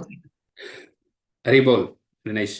ಸೊ ದೇವರ ಒಂದು ಧ್ಯಾನ ಮಾಡೋದು, ದೇವರ ಜಪ ಆಗಿರ್ಬೋದು, ಅವರ ಕೀರ್ತನಗಳು ಆಗಿರ್ಬೋದು, ಅಥವಾ ಭಗವದ್ಗೀತಾ ಭಾಗವತಂನ ಓದೋದಾಗಿರ್ಬೋದು, ಅದು ಅಂತರಂಗ ಶುದ್ಧಿ. ನಾವು ಅಂತರಂಗ ಶುದ್ಧಿ ಬಗ್ಗೆನೂ ಕೂಡ ನಾವು ಗಮನ ಹರಿಸ್ಬೇಕು. ಬರೀ ಬಹಿರಂಗಕ್ಕಷ್ಟೇ ಸೀಮಿತವಾಗಿರ್ಬಾರ್ದು, ಅದು ಶುಚಿತ್ವ ಅಂತ ಹೇಳೋಕಾತೆ. ಸೊ ಅನಂತರ ಮಿಥ್ಯಾಹಂಕಾರ ಅಂದ್ರೆ ಫಾಲ್ಸ್ ಈಗೋ ಅಂತ ಇಂಗ್ಲಿಷಲ್ಲಿ ಹೇಳ್ತಾರೆ. ಮಿಥ್ಯಾಹಂಕಾರ ಅಂತಂದ್ರೆ ಸೊ ನಮ್ಮ ದೇಹವನ್ನು ನಾವು ಕಂಪ್ಲೀಟ್ ಆಗಿ ಸೊ ಅಂದ್ರೆ ಅಂದ್ರೆ ಈ ದೇಹ ನಮ್ಮದಲ್ಲ ಅಂತ ತಿಳ್ಕೊಳ್ಬೇಕು ಅಂತೇಳಿ. ಅದರಲ್ಲಿ ಎರಡು ತರ ಅಹಂಕಾರ ಇದೆ, ಒಂದು ಮಿಥ್ಯಾಹಂಕಾರ, ಒಂದು ಸತ್ಯಾಹಂಕಾರ. ಸೊ ಟ್ರೂ ಈಗೋ, ಫಾಲ್ಸ್ ಈಗೋ ಅಂತೇಳಿ ಎರಡು ತರ. ಮಿಥ್ಯಾಹಂಕಾರ ಅಂದ್ರೆ ಏನು ಸೂಚಿಸುತ್ತೆ ಅಂದ್ರೆ ನಮ್ಮನ್ನು ನಾವ್ ಎಂದ್ಕೊಂತೀವಿ ವಿ ಆರ್ ದ ಬಾಡಿ, ಈ ದೇಹ ನಾವೇ ಈ ದೇಹ ಅಂತ ತಿಳ್ಕೊಂತೀವಿ. ಹಾಗಾಗಿ ನಮ್ಮ ದೇಹಕ್ಕೆ ಚೆನ್ನಾಗಿ ಅಲಂಕಾರಗಳು ಮಾಡಕ್ ಸ್ಟಾರ್ಟ್ ಮಾಡ್ತೀವಿ ಅಲ್ವಾ. ಸೊ ನಾವು ದೇಹ ಅಲ್ಲ ಅಂತೇಳಿ ನಾವು ಅರ್ತ್ಕೋಬೇಕು. ಯಾವಾಗ ಗೊತ್ತಾಗುತ್ತೆ ನಮ್ಗೆ ನಾವು ದೇಹ ಅಲ್ಲ, ನಾವು ಆತ್ಮ ಅಂತೇಳಿ ಅರ್ತ್ಕೊಳ್ಬೇಕು. ಯಾವಾಗ ಗೊತ್ತಾಗುತ್ತದು? ನಮಗೆ ದೇಹ ಎಲ್ಲಿ ಹೇಳಿದೆ? 2ನೇ ಅಧ್ಯಾಯದಲ್ಲಿ ಹೇಳಿದಾರಲ್ವಾ. ಸೊ ಆತ್ಮದ ಬಗ್ಗೆ ಆ ಟೈಮಲ್ಲಿ ಸೊ ನಮಗೆ ಗೊತ್ತಾಗುತ್ತೆ, 2ನೇ ಅಧ್ಯಾಯದಲ್ಲಿ ಗೊತ್ತಾಗುತ್ತೆ. ಸೊ ನಾವು ದೇಹ ಅಲ್ಲ ಅಂತೇಳಿ, ಅದು ದೇಹ ನಾವು ಅನ್ನೋದು ಮಿಥ್ಯಾಹಂಕಾರ ಅಂತ, ದೇಹ ಅಲ್ಲ ಅನ್ನೋದು ಅದು ನೈಜ ಅಹಂಕಾರ. ಸೊ ಅದನ್ನ ನಾವು ಅರ್ಥ ಮಾಡ್ಕೋಬೇಕು ಅಂತೇಳಿ. ಸೊ ಈ ತರ 20 ಅಂಶಗಳಿದಾವೆ ಇಲ್ಲಿ. ಸೊ ಮುಖ್ಯವಾಗಿ ಅದೇ ರೀತಿ ಜನನ ಮತ್ತೆ ಮರಣ. ಇಲ್ಲಿ ನೋಡಿ, ಜನನ, ಮರಣ, ಮುಪ್ಪು ಮತ್ತೆ ರೋಗ. ಸೊ ಇಷ್ಟನ್ನು ನಾವು ಅರ್ಥ ಮಾಡ್ಕೋಬೇಕು. ಇದನ್ನು ಕೂಡ ನಾವು ನೋಡಿದ್ವಿ ಅಲ್ವಾ. ಸೊ ಈ 4 ಅಂಶದಿಂದ ನಾವು ಹೊರಗೆ ಬರೋದಕ್ಕೆ ಟ್ರೈ ಮಾಡಬೇಕು. ಯಾಕೆಂದ್ರೆ ಅದರಿಂದ ಮುಕ್ತಿ ಪಡಿಬೇಕು ಅಂತೇಳಿ. ಈ ಜನ್ಮ ಇರೋವರೆಗೂ ಅಥವಾ ಈ ಭೌತಿಕ ಪ್ರಪಂಚದಲ್ಲಿ ಇವು ಕಾಮನ್ ಆಗಿ ಇದ್ದೇ ಇರುತ್ತೆ. ಮರಣ, ವಯೋದೋಷ ಮತ್ತೆ ರೋಗ, ದುಃಖ ಇಷ್ಟನ್ನು ಕೂಡ ಇದ್ದೇ ಇರುತ್ತೆ. ಇದರಿಂದ ನಾವು ಹೊರಗೆ ಬರಬೇಕು ಅಂತಂದ್ರೆ ಮುಕ್ತಿ ಪಡಿಬೇಕು ಈ ಭೌತಿಕ ಪ್ರಪಂಚದಿಂದ. ಅದೇ ರೀತಿ ಸುಖ ದುಃಖಗಳನ್ನ ನಾರ್ಮಲ್ ಆಗಿ ಅಂದ್ರೆ ಸೇಮ್ ಲೆವೆಲ್ಗೆ ತಗೋಬೇಕು ಅಂತೇಳಿ. ಯಾವ್ದ್ರಲ್ಲೂ ಕೂಡ ನಾವು ಭಯ ಬೀಳಬಾರ್ದು ಅದಕ್ಕೆಲ್ಲ ಅಂತೇಳಿ. ಸೊ ಒಟ್ಟು 20 ಇದಾವೆ. ಅವನ್ನ ನಾವು ಅರ್ಥ ಮಾಡ್ಕೊಂಡ್ರೆ ಅದು ಜ್ಞಾನ ಅಂತೇಳಿ ಇಲ್ಲಿ ಹೇಳಕ್ಕಾಗಿ. ಮುಂದಿನ ಶ್ಲೋಕ. ಜ್ಞೇಯಂ ಎತ್ತತ್ ಪ್ರವಕ್ಷ್ಯಾಮಿ ಯಜ್ಞಾತ್ವಾ ಮೃತಮಶ್ನತೆ ಅನಾದಿ ಮತ್ಪರಂ ಬ್ರಹ್ಮ ನ ಸತ್ಥ ನ ಸದುಚ್ಯತೆ. ಅನುವಾದ ಹೇಳಿ.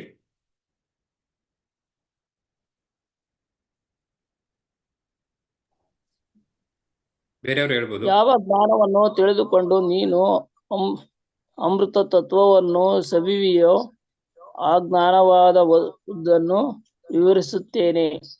ಅನಾದಿಯಾದ ಮತ್ತು ನನಗೆ ಅಧೀನನಾದ ಬ್ರಹ್ಮನ್ ಈ ಐಕ ಜಗತ್ತಿನ ಕಾರಣದಾಚೆ ಇದೆ. ಸೊ ಇಲ್ಲಿ ಜ್ಞಾನದ ಬಗ್ಗೆ ನಾವು ಅರ್ಥ ಮಾಡ್ಕೊಂಡ್ವಿ. ಇಲ್ಲಿವರೆಗೂ ಏನ್ ಮಾಡಿದ್ವಿ? ಪ್ರಕೃತಿ, ಆಮೇಲೆ ಕ್ಷೇತ್ರಜ್ಞ, ಜ್ಞಾನ ಮತ್ತೆ ಪುರುಷ ಮತ್ತೆ ಪ್ರಕೃತಿ ನಾವು ಅರ್ಥ ಮಾಡ್ಕೊಂಡಿವಲ್ವಾ. ಸೊ ಎಷ್ಟು 24 ಅಂಶಗಳು ಕೂಡಿರ್ತಕ್ಕಂಥದ್ದು ಪ್ರಕೃತಿ ಅಲ್ಲಿ. ಮತ್ತೆ ಪುರುಷ ಒಂದಿದೆ, ಮತ್ತೆ ಜ್ಞಾನ ಅಂತಂದ್ರೆ ಇವಾಗ ನಾವು 20 ಅಂಶಗಳು ನೋಡಿದ್ವಿ. ಸೊ ಅದು ನಮ್ಗೆ ಕೊಡ್ತಕ್ಕಂಥದ್ದು ಜ್ಞಾನ. ಸೊ ನೆಕ್ಸ್ಟ್ ಜ್ಞೇಯಂ ಅಂತ ಬರುತ್ತೆ. ಸೊ ಜ್ಞೇಯಂ ಅಂದ್ರೆ ಜ್ಞಾನದ ಒಂದು ಗುರಿ. ಸೊ ಅದು ನಮ್ಗೆ ಯಾವ ರೀತಿ, ನಮ್ಮ ಗುರಿ ಯಾವ ರೀತಿ, ಈ ನಾವು ಜ್ಞಾನ ಪಡ್ಕೊಂಡ್ವಿ. ಜ್ಞಾನ ಪಡ್ಕೊಂಡಾದ ನಂತರ ನಮ್ಮ ಗುರಿ ಏನಾಗಿರ್ಬೇಕು ಅಂತೇಳಿ. ಸೊ ಅಲ್ವಾ, ನಮಗೆ ಅರ್ಥ ಆಯ್ತಾ? ನನಗೆ ಇಷ್ಟು ಎಲ್ಲ ಓದಿದಾದ್ಮೇಲೆ, ಭಗವದ್ಗೀತೆ ಓದಿದಾದ್ಮೇಲೆ ಭಗವಂತ ಏನ್ ಹೇಳಿದಾನೆ ಅಂತ ಎಲ್ಲ ಅರ್ಥ ಆಯ್ತು ನನಗೆ. ಜ್ಞಾನನೂ ಅರ್ಥ ಆಯ್ತು, ಭಕ್ತಿನೂ ಅರ್ಥ ಆಯ್ತು, ಎಲ್ಲ ಅರ್ಥ ಆಯ್ತು. ಅದಾದ್ಮೇಲೆ ನಮ್ಮ ಗುರಿ ಏನು? ಓದ್ಬಿಟ್ಟು ಮತ್ತೆ ಬುಕ್ ಮುಚ್ಚಿ ಭಗವದ್ಗೀತೆ ಮುಚ್ಚಿ ಮತ್ತೆ ಮತ್ತೆ ಮಲ್ಕೊಳ್ಳೋದಲ್ಲ. ಸೊ ಅದನ್ನು ನಾವು ಯಾವ ರೀತಿ ಅರ್ಥ ಮಾಡ್ಕೊಂಡು ಆ ಗುರಿ ತಲುಪೋದು ಹೆಂಗೆ ಅಂತೇಳಿ ಅಲ್ವಾ. ಸೊ ಇಲ್ಲಿ ಹೇಳ್ತಾರೆ, ಭಗವಂತ ಹೇಳ್ತಾರೆ, ಸೊ ಕರ್ಮಯೋಗದ ಮೂಲಕ ನೀನು ದೇವರ ಭಕ್ತಿಯನ್ನು ಮಾಡು. ಇಲ್ಲ ಕರ್ಮಯೋಗದ ಮೂಲಕ ಆಗಿಲ್ಲ ಅಂದ್ರೆ ಜ್ಞಾನಯೋಗದ ಮೂಲಕ ಆದ್ರೂ ಮಾಡು. ಸೊ ಬೇರೆ ಬೇರೆ ಆಪ್ಷನ್ ಕೂಡ, ಭಕ್ತಿನಲ್ಲೂ ಕೂಡ ಬೇರೆ ಬೇರೆ ಒಂದು ಆಪ್ಷನ್ ಕೊಡ್ತಾರೆ ಭಗವಂತ. ನಾವು ಅದ್ರ ಮೂಲಕ ನಾವು ಸೊ ಯಾವ ರೀತಿ ಗುರಿಯನ್ನ ತಲುಪಬೇಕು. ಭೌತಿಕ ಪ್ರಪಂಚದಿಂದ ಏನು 4 ತಾಪತ್ರಯಗಳಿದಾವೆ, ಅದನ್ನ ಹೊರಗೆ ಬರೋದು ಹೇಗೆ ಅಂತೇಳಿ ನಾವು ಅರ್ಥ ಮಾಡ್ಕೊಂಡು ಅದ್ರ ಮೂಲಕ ಸಾಗಬೇಕು ಅಂತೇಳಿ. ಇತಿ ಕ್ಷೇತ್ರಂ ತಥಾ ಜ್ಞಾನಂ ಜ್ಞೇಯಂ ಮೋಕ್ತ ಸಮಾಸತಃ ಮದ್ಭಕ್ತ ಏತದ್ವಿಜ್ಞಾಯ ಮದ್ಭಾವಯೋಪಪದ್ಯತೆ. ಇದು ಕ್ಷೇತ್ರವು ಹಾಗೂ ಜ್ಞಾನವು ಜ್ಞೇಯವು ಸಮ್ಮಿಲನವಾಗಿ ಹೇಳಲಾಗಿದೆ. ನನ್ನ ಭಕ್ತನು ಇದನ್ನು ಅರಿತು ನನ್ನ ಸ್ವಭಾವವನ್ನು ಅನುಸರಿಸಲು ಲಾಭ ಪಡುವನು. ಸೊ ಈ ಅಧ್ಯಾಯ ಸ್ವಲ್ಪ ನಮಗೆ ಕ್ಲಿಷ್ಟ ಅಂದ್ರೆ ಅರ್ಥ ಮಾಡ್ಕೊಳ್ಳೋದು.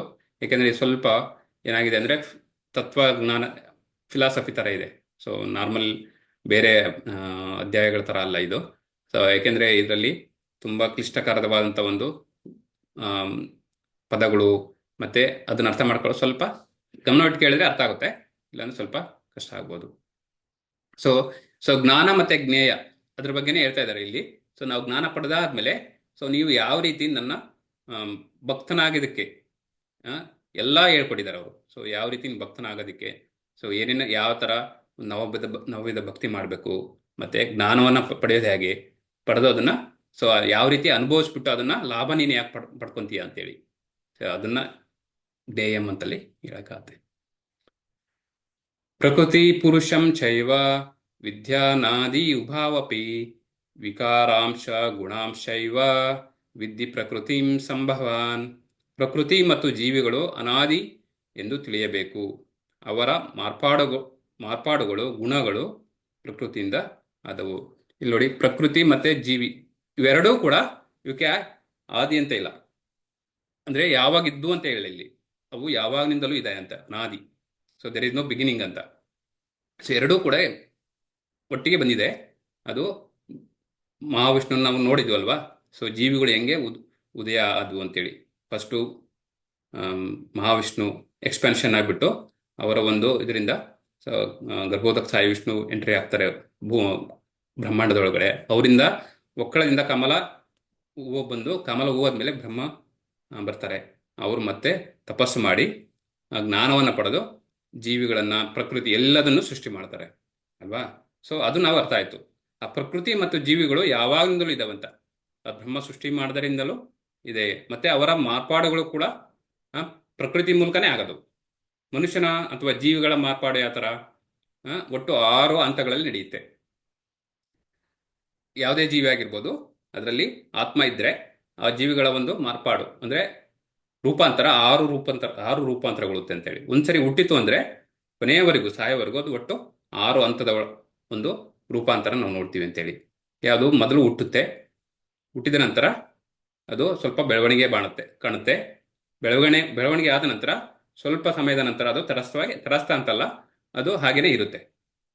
ಆ ನಂತರ ಹುಟ್ಟೋದು, ಬೆಳವಣಿಗೆ, ಮತ್ತು ಹಾಗೆಯೇ ಸ್ವಲ್ಪ ಕಾಲ ನಂತರ ಇರುತ್ತೆ. ಆ ನಂತರ ಅದೇನಾಗುತ್ತೆ, ಪ್ರಾಡಕ್ಟ್ಸ್ ಉತ್ಪನ್ನವನ್ನು ಮಾಡುತ್ತೆ. ಸೊ ಯಾವುದೇ ಜೀವಿ ಕೂಡ ಅವರು ಅವರ ಒಂದು ಮಕ್ಕಳನ್ನು ಮಾಡ್ತಾವಲ್ವ. ಸೊ ಅದೇ ರೀತಿ ಅಂದರೆ ಉತ್ಪನ್ನವನ್ನು ಕ್ರಿಯೇಟ್ ಮಾಡ್ತಾರೆ. ಆ ನಂತರ ಅವರು ನಿಧಾನಕ್ಕೆ ನಾಶಿಸಿ ಹೋಗ್ತಾರೆ, ನಿಧಾನಕ್ಕೆ ಕ್ಷೀಣಿಸ್ತಾ ಹೋಗ್ತಾರೆ. 5ನೇ ಹಂತ, 6ನೇ ಹಂತ, ಕೊನೆಗೆ ಅದು ನಾಶವಾಗಿ ಹೋಗುತ್ತೆ ಅಂತೇಳಿ.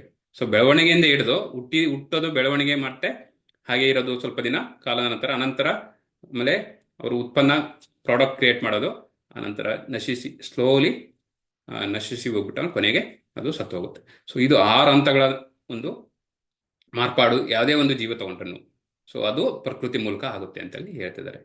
ಸೊ ಪ್ರಕೃತಿ ಮತ್ತು ಜೀವಿಗಳಿಗೂ ನಾವು ಅರ್ಥ ಮಾಡ್ಕೋಬೇಕು, ಏನು ಸಂಬಂಧ ಅಂತಲೂ ಕೂಡ ನಾವು ಅರ್ಥ ಮಾಡ್ಕೋಬೇಕು. ಸೊ ಪ್ರಕೃತಿ ಮತ್ತು ಜೀವಿ ಎರಡೂ ಕೂಡ ಒಂದು, ಪ್ರಕೃತಿ ಜೀವಿ ಏನು ಮಾಡುತ್ತೆ, ಅವನು ಅಪೇಕ್ಷೆ ಪಡ್ತಾನೆ. ಆ ನಂತರ ಭಗವಂತ ನಮಗೆ ಅದನ್ನು ಸ್ಯಾಂಕ್ಷನ್ ಮಾಡ್ತಾನೆ. ಸೊ ಭಗವಂತ ಸ್ಯಾಂಕ್ಷನ್, ಪ್ರಕೃತಿ ಏನು ಮಾಡುತ್ತೆ, ಅದನ್ನು ನಮಗೆ ಒದಗಿಸುತ್ತೆ ಅಂತ. ಭಗವಂತ ಸ್ಯಾಂಕ್ಷನ್ ಮಾಡಿದ ತಕ್ಷಣ ಈಗ ಸೇಮ್ ಥಿಂಗ್, ಈಗ ನೀವು ಯಾವುದೋ ಒಂದು ಸೈನ್ಗೆ ಹೋಗ್ತೀರಾ ತಹಸೀಲ್ದಾರ್ ಹತ್ರ, ತಹಸೀಲ್ದಾರ್ ಹತ್ರ ಸೈನ್ಗೆ ಹೋದ್ರೆ ಏನಾಗುತ್ತೆ, ನಾವು ಜಸ್ಟ್ ಒಂದು ನಮ್ಮ ಕೆಲಸ ಏನೋ ಅದನ್ನು ಒಂದು ಅಪ್ಲಿಕೇಶನ್ ಫಾರ್ಮ್ ಎಲ್ಲ ಫಿಲಪ್ ಮಾಡಿ ತಗೊಂಡು ಹೋಗ್ತೀವಿ ಅಲ್ವಾ. ಅದನ್ನು ತಹಸೀಲ್ದಾರ್ಗೆ ಹೋಗುತ್ತದು, ಅವ್ರೊಂದು ಸರಿ ಸೈನ್ ಆದರೆ ನಿಮಗೆ ಅದು ಅಪ್ರೂವಲ್ ಆಗಿ ಬಂತು ಅಂತೇಳಿ. ಸೊ ಅದೇ ರೀತಿ ಇಲ್ಲಿ 3 ಜನ, ಅಲ್ಲಿ ಕೆಳಗಡೆ ಜವಾನ ಇರ್ತಾನಲ್ವ, ಪಿವನ್ ಇರ್ತಾನಲ್ವಾ, ಅವನೇ ಪ್ರಕೃತಿ ಅಂತ ತಿಳ್ಕೊಳ್ಳಿ. ಸೊ ಇಲ್ಲಿ ಜೀವಿ ಯಾವುದೋ ಒಂದು ವ್ಯಕ್ತಿ ಅವನಿಗೆ ಒಂದು ಅಪ್ರೂವಲ್ ಬೇಕಾಗಿರುತ್ತೆ. ತಹಸೀಲ್ದಾರ್ ಭಗವಂತ ಅಂತ ತಿಳ್ಕೊಳ್ಳಿ. ಫಸ್ಟ್ ನಮ್ದು ಫಾರ್ಮ್ ತಗೊಂಡೋಗಿ ಫಿಲಪ್ ಮಾಡಿ ತಗೊಂಡೋಗಿ ಕೊಡ್ತೀವಿ ಪಿವನ್ ಕೈಲಿ ಅಲ್ವಾ. ಸೊ ನಮ್ದು ರಿಕ್ವೆಸ್ಟ್, ಅದು ನಮ್ದೊಂದು ಅಪೇಕ್ಷೆ ಅಷ್ಟೇ. ಅದು ತಹಸೀಲ್ದಾರಿಗೆ ಬಿಟ್ಟಿದ್ದು, ಅದು ಸೈನ್ ಮಾಡಬೇಕು ಬಿಡಬಾರ್ದು ಅಂತೇಳಿ. ಅವರೆಲ್ಲ ಓದ್ಬಿಟ್ಟು ಓಕೆ ಇವನು ಅರ್ಹತೆ ಇದೆಯಾ ಇದಕ್ಕೆ ಸೈನ್ ಮಾಡೋದಕ್ಕೆ, ಸೊ ಇಲ್ವೋ ಅಂತೇಳಿ ಅವನ್ನೆಲ್ಲ ವೆರಿಫೈ ಮಾಡ್ತಾರೆ.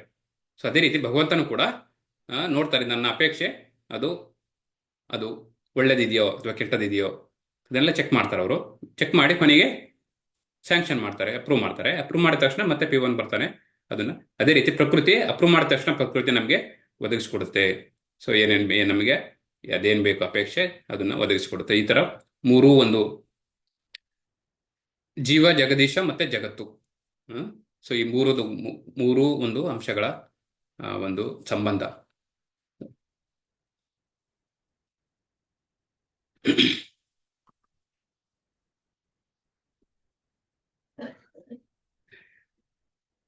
ಸೊ ಕಾರ್ಯಕಾರಣ ಕರ್ತೃತ್ವೇ ಹೇತು ಪ್ರಕೃತಿರುಚ್ಯತೆ ಪುರುಷ ಸುಖ ದುಃಖಾನಾಂ ಭೋಕ್ತೃತ್ವೇ ಹೇತುರುಚ್ಯತೆ.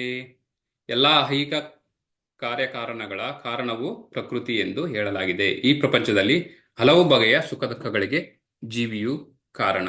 ಸೊ ನಮ್ದು ಇಲ್ಲಿ ಐಹಿಕ ಪ್ರಕೃತಿ ಅಂದ್ರೆ ಭೌತಿಕ ಪ್ರಕೃತಿನಲ್ಲಿ ಏನೇ ಒಂದು ನಡೆದ್ರೂ ಕೂಡ ಈ ಪ್ರಪಂಚದಲ್ಲಿ ಅದಕ್ಕೆ ಕಾರಣ ಯಾರೋ? ಸೊ ನಾವೇನೆ. ಅದರಲ್ಲಿ ಸುಖನೂ ಬರ್ಬೋದು, ದುಃಖನೂ ಬರ್ಬೋದು. ಅದಕ್ಕೆಲ್ಲ ಕಾರಣ ಸೊ ಭಗವಂತ ಅಲ್ಲ. ನಾವು ಹೇಳ್ತೀವಿ ದೇವರಿಗೆ ಕೇಳ್ತೀವಲ್ಲ, ಯಾಕೆ ನನಗೆ ಈ ತರ ಕೊಟ್ಟೆ, ಈ ತರ ನನಗೆ ತೊಂದರೆಗಳ ಕೊಟ್ಟಿರಿ ಅಂತೇಳಿ ದೇವ್ರಿಗೆ ಕೇಳ್ತಾ ಇರ್ತೀವಲ್ವಾ. ಬಟ್ ದೇವ್ರದ್ದು ಏನಿಲ್ಲ ಅಲ್ಲಿ ಮುಖ್ಯವಾದ ಪಾತ್ರ ಎಲ್ಲ ನಮ್ಮದೇ. ಸೊ ನಮ್ಮ ಒಂದು ಸುಖ ದುಃಖಗಳಕ್ಕೆಲ್ಲ ಜೀವಿಯೇ ಕಾರಣ. ಸೊ ನಾವು ಸುಖ ಮತ್ತೆ ದುಃಖ ಯಾವಾಗ ಬರುತ್ತೆ ನಮಗೆ?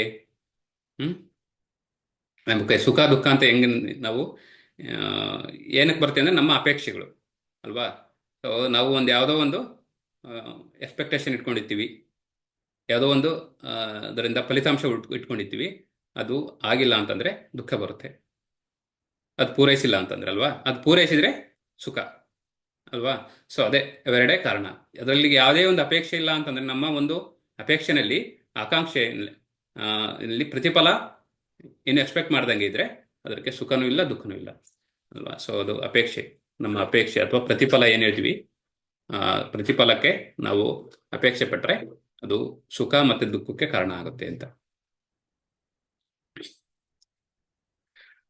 ಉಪದೃಷ್ಟಾನುಮಂತ ಚ ಭರ್ತ ಭೋಕ್ತ ಮಹೇಶ್ವರ ಪರಮಾತ್ಮೇತಿ ಚಾಪಿಯುಕ್ತೋ ದೇಹಸ್ಮಿನ್ ಪುರುಷ ಪರಃ. ಆದರೂ ಈ ದೇಹದಲ್ಲಿ ಇನ್ನೊಬ್ಬನಿದ್ದಾನೆ, ಅವನು ದಿವ್ಯಾನುಭವಿ, ಅವನು ಪ್ರಭು ಮತ್ತು ಪರಮಸ್ವಾಮಿ. ಅವನು ಮೇಲ್ವಿಚಾರಕನಾಗಿ ಮತ್ತು ಅಪ್ಪಣೆ ಕೊಡುವವನಾಗಿರುತ್ತಾನೆ. ಅವನಿಗೆ ಪರಮಾತ್ಮನೆಂದು ಹೆಸರು. ಇಲ್ಲಿ ನೋಡಿ, ಸೊ ಪರಮಾತ್ಮನ ಬಗ್ಗೆ, ಭಗವಂತನ ಬಗ್ಗೆ ಹೇಳ್ತಾ ಇದ್ದಾರೆ ಇಲ್ಲಿ. ಸೊ ಉಪದೃಷ್ಟಾನುಮಂತ ಅಂದ್ರೆ ಅವನು ನಮ್ಮನ್ನ ಮೇಲ್ವಿಚಾರಕನಾಗಿ ನೋಡ್ಕೊಳ್ಳೋನು ಅಂತೇಳಿ. ಸೊ ಎರಡು ಕೆಲಸ, ಒಂದು ಮೇಲ್ವಿಚಾರಕವಾಗಿ ನೋಡ್ಕೊಂತಾನೆ. ಈವನ್ ಎಲ್ಲ ನಾರ್ಮಲ್ ಭಕ್ತನಾಗಿರ್ಬೋದು ಇಲ್ಲ ಭಕ್ತನಾಗದೇ ಇರ್ಬೋದು, ಅವ್ರನ್ನ ನೋಡ್ಕೊಳ್ತಾರೆ. ಮತ್ತೆ ಅವರು ಮಹೇಶ್ವರ ಅಂತಂದ್ರೆ ಎಲ್ಲಾ ಲೋಕಗಳಿಗೂ ಅವನು ಒಂದು ದೇವರು ಅಂತೇಳಿ. ಸೊ ಅದೇ ರೀತಿ ಹನುಮಂತ ಅಂದ್ರೆ ಸೊ ಅವನು ಅಪ್ಪಣೆ ಕೊಡೋದು, ಅವನು ಅನುಮತಿ ಇಲ್ದೇನೆ ಯಾವ್ದು ಕೆಲಸ ನಡೆಯಲ್ಲ ಅಂತ. ಉಪದೃಷ್ಟ ಮತ್ತೆ ಹನುಮಂತ. ಉಪದೃಷ್ಟ ಅಂದ್ರೆ ಜಸ್ಟ್ ಮೇಲ್ವಿಚಾರಕರಾಗಿ ಅವರು ನೋಡ್ಕೊಳ್ತಾರೆ. ಅದೇ ರೀತಿ ಹನುಮಂತ ಅಂದ್ರೆ ಅನುಮತಿ ಕೊಡೋದು. ನಾವು ಯಾವುದೇ ಒಂದು ಇಚ್ಛೆ ಅಪೇಕ್ಷೆ ಪಟ್ಟಿದ್ದ ಅದಕ್ಕೆ ಅನುಮತಿ ಕೊಡೋದು ಅವರೇನೆ ಅಂತ ಇದೇ ಶ್ಲೋಕದಲ್ಲಿ ಅದನ್ನ ಎಕ್ಸ್ಪ್ಲೈನ್ ಮಾಡಿದ್ದಾರೆ. ಸೊ ಅವರ ಅನುಮತಿ ಇಲ್ದೇನೆ ಯಾವುದೇ ಕೂಡ, ಇವನ್ ಒಂದು ನಮ್ಮ ಕೈ ಕೂಡ ಹಿಂಗೆ ಎತ್ತಬೇಕು ಅಂತಂದ್ರೆ ಸೊ ಅವರ ಒಂದು ಅನುಮತಿ ಬೇಕು. ಸೊ ಅನುಮತಿ ಬೇಕು ಅಂದ್ರೆ ನಮ್ಗೆ ಆ ಜೀವ ಒಂದು ಅನುಮತಿ, ಪರಮಾತ್ಮ ಒಳಗಡೆ ಇರ್ತಕ್ಕಂಥ ಪರಮಾತ್ಮ ನಮಗೆ ನೋಡ್ಕೊಂಡಿಲ್ಲ ಅಂತಂದ್ರೆ ಸೊ ನಮ್ಮ ಕೈ ಯಾವಾಗ ಬೇಕಾದ್ರೂ ಬಿದ್ದೋಗ್ಬೋದು. ಸೊ ಹಾಗೆ ಸೊ ಇದನ್ನ ನಾವು ಅರ್ಥ ಮಾಡ್ಕೋಬೇಕು. ಪರಮಾತ್ಮ ಅಂದ್ರೆ ಅರ್ಥ ಆಗ್ತಲ್ಲ, ಪರಮಾತ್ಮ ಎಲ್ಲಾ ಜೀವಿಗಳ ದೇಹದಲ್ಲಿರ್ತಕ್ಕಂಥ ಪರಮಾತ್ಮ ಎರಡು ಕೆಲಸ ಮಾಡ್ತಾನೆ. ಒಂದು, ನಾವು ಮಾಡ್ತಕ್ಕಂಥ ಕೆಲಸಗಳನ್ನೆಲ್ಲ ಕಂಪ್ಲೀಟ್ ಆಗಿ ಅವರು ನೋಡ್ತಾ ಇರ್ತಾರೆ. ನಾನು ಒಂದು ಉದಾಹರಣೆ ಹೇಳ್ಬೇಕು ಅಂತಂದ್ರೆ, ಒಂದು ಮರದಲ್ಲಿ ಎರಡು ಗಿಳಿಗಳು ಕೂತಿರ್ತವೆ. ಒಂದು ಗಿಳಿ ಹಣ್ಣು ತಿಂತಾ ಇರುತ್ತೆ, ಇನ್ನೊಂದು ಗಿಳಿ ಅದನ್ನ ಜಸ್ಟ್ ಕುತ್ಕೊಂಡು ನೋಡ್ತಾ ಇರುತ್ತೆ. ಆ ಹಣ್ಣು ತಿಂತಾ ಇರತ್ತಂತ ಗಿಳಿ ಆತ್ಮ, ಇನ್ನೊಂದು ಗಿಳಿ ಏನು ಜಸ್ಟ್ ನೋಡ್ತಾ ಇರುತ್ತೆ, ಅದು ಪರಮಾತ್ಮ ಅಂತೇಳಿ. ಸೊ ಹಣ್ಣು ಎಲ್ಲ ಲೆಕ್ಕ ಹಾಕೊಂಡು ಕೂತ್ಕೊಂಡಿರುತ್ತೆ ಅದು. ಸೊ ಇವನೆಷ್ಟು ಹಣ್ಣು ತಿಂದ, ಯಾವ್ದು ತಿಂದ, ಏನ್ ತಿಂದ, ಎಲ್ಲ ಒಂದು ಲೆಕ್ಕ ಅವರು ಸಾಕ್ಷಿಯಾಗಿ, ಅದರ ನಾವೇನೇ ಕೆಲಸ ಮಾಡಿದ್ರು ಕೂಡ ಅದರ ಸಾಕ್ಷಿಯಾಗಿ ಅವರು ಪರಮಾತ್ಮರು ನಮ್ಮ ಹೃದಯದಲ್ಲಿ ಕೂತ್ಕೊಂಡು ನೋಡ್ತಾ ಇರ್ತಾರೆ ಅಂತೇಳಿ. ಅದಷ್ಟೇ ಅಲ್ಲ ಅವ್ರು ಮಾಡೋದು, ಬರೀ ಮೇಲ್ವಿಚಾರಕರನಾಗಿ ಕೆಲಸ ಅಷ್ಟೇ ಮಾಡಲ್ಲ, ಮತ್ತೆ ಅವರು ಮಾರ್ಗದರ್ಶನನೂ ಕೊಡ್ತಾರೆ. ಆ ಮಾರ್ಗದರ್ಶನನ ನಾವು ಅರ್ಥ ಮಾಡ್ಕೋಬೇಕು ಅಂತಂದ್ರೆ ಸೊ ಅದನ್ನ ನಾವು ಆತ್ಮ ಸಾಕ್ಷಾತ್ಕಾರಗೊಳಿಸ್ಕೋಬೇಕು. ನಮಗೆ ಅರ್ಥ ಆಗ್ಬೇಕು ಅಂದ್ರೆ ನಾರ್ಮಲ್ ಆಗಿ ನಾವು ಭಕ್ತಿನಲ್ಲೇ ಇಲ್ಲ, ಹಾಗಾಗಿ ನಾವು ಪರಮಾತ್ಮ ಬಗ್ಗೆ ಅರ್ಥ ಮಾಡ್ಕೊಳ್ಳೋದಕ್ಕೂ ಆಗೋದಿಲ್ಲ. ಸೊ ಸಾಕ್ಷಾತ್ಕಾರಗೊಳಿಸ್ಕೊಂಡವರು ಅವರು ಪರಮಾತ್ಮನ ಒಂದು ಗೈಡೆನ್ಸ್ ಅಥವಾ ಮಾರ್ಗದರ್ಶನವನ್ನು ಕೇಳ್ತಾರೆ, ಅವರಿಗೆ ಗೊತ್ತೂ ಆಗುತ್ತೆ. ಕ್ಷೇತ್ರಜ್ಞಯೋರೇವ ಮಂತರಂ ಜ್ಞಾನಚಕ್ಷುಷ ಭೂತ ಪ್ರಕೃತಿ ಮೋಕ್ಷಂ ಚ ಯೇ ವಿದುರ್ಯಾಂತಿ ತೇ ಪರಂ. ಜ್ಞಾನದ ಕಣ್ಣುಗಳಿಂದ ಕ್ಷೇತ್ರ ಮತ್ತು ಕ್ಷೇತ್ರಜ್ಞನ ನಡುವಿನ ವ್ಯತ್ಯಾಸವನ್ನು ಕಾಣಬಲ್ಲವರು ಮತ್ತು ಐಹಿಕ ಪ್ರಕೃತಿಯಲ್ಲಿ ಬಂಧನದಿಂದ ಮೋಕ್ಷ ಪಡೆಯುವ ಪ್ರಕ್ರಿಯೆಯನ್ನು ಅರ್ಥ ಮಾಡಿಕೊಳ್ಳಬಲ್ಲವರು ಪರಮಗುರಿಯನ್ನು ಮುಟ್ಟುತ್ತಾರೆ. ಸೊ ಇಲ್ಲಿ ನೋಡಿ, ಜ್ಞಾನದ ಕಣ್ಣು, ಜ್ಞಾನ ಚಕ್ಷುಷ ಅಂತಂದ್ರೆ ಸೊ ಇದು ಕೊನೆಯದಾಗಿ ಅವ್ರು ಹೇಳ್ತಿರೋದು. ಸೊ ಒಂದು ಆ ಜ್ಞಾನದ ಕಣ್ಣುಗಳಿಂದ ಇಷ್ಟು ಎಲ್ಲ ಅರ್ಥ ಮಾಡ್ಕೊಂಡಾದ್ಮೇಲೆ ಏನಾಗುತ್ತೆ, ಅವ್ರಿಗೆ ಆತ್ಮ ಮತ್ತೆ ಪರಮಾತ್ಮಗೂ ಇರ್ತಕ್ಕಂಥ ವ್ಯತ್ಯಾಸ, ಕ್ಷೇತ್ರ ಮತ್ತು ಕ್ಷೇತ್ರಜ್ಞಾನಗ ಇರ್ತಕ್ಕಂಥ ವ್ಯತ್ಯಾಸವನ್ನ ಅವರು ಅರ್ಥ ಮಾಡ್ಕೊಳ್ತಾರೆ ಅಂತ. ಆ ಕಣ್ಣಿಂದ ಏನ್ ನೋಡಕ್ಕಾಗುತ್ತೆ ಅಂದ್ರೆ ಮುಖ್ಯವಾಗಿ ಅದನ್ನೇ. ಸೊ ಇಷ್ಟೆಲ್ಲ ಅವರು ಹೇಳಿದ್ರು, ಜ್ಞಾನವನ್ನು ಯಾವ ರೀತಿ ಪಡಿತೀಯ ನೀನು, 20 ಅಂಶಗಳು ಏನು ಹೇಳಿದ್ರು ಅದ್ರ ಮೂಲಕ ಪಡಿತೀ. ಮತ್ತೆ ಪ್ರಕೃತಿ ಅಂದ್ರೇನು, ಪ್ರಕೃತಿಯಿಂದ ಯಾವ್ದಾವ್ದು 24 ಅಂಶಗಳು ಕೂಡಿದೆ, ನಾವು ಅದು ಕೂಡ ಘಟಕಾಂಶಗಳು ನೋಡಿದ್ವಿ ಅಲ್ವಾ. ಸೊ ಅದೇ ರೀತಿ ಕ್ಷೇತ್ರಜ್ಞ ಇಷ್ಟೆಲ್ಲ ಹೇಳಿದ ನಂತರ ನಾವು ಅದನ್ನ ಮತ್ತೆ ಕ್ಷೇತ್ರ ಮತ್ತೆ ಪರಮಾತ್ಮ ಆತ್ಮಗೂ ಮತ್ತೆ ಕ್ಷೇತ್ರಜ್ಞರಿಗೂ ಇರ್ತಕ್ಕಂಥ ವ್ಯತ್ಯಾಸವನ್ನ ನಾವು ಸರಳವಾಗಿ ಅರ್ಥ ಮಾಡ್ಕೊಳ್ಬೋದು ಅಂತೇಳಿ. ಸೊ ಏನು ಪರಮಾತ್ಮ ಅಂದ್ರೆ ಅವನಿಗೆ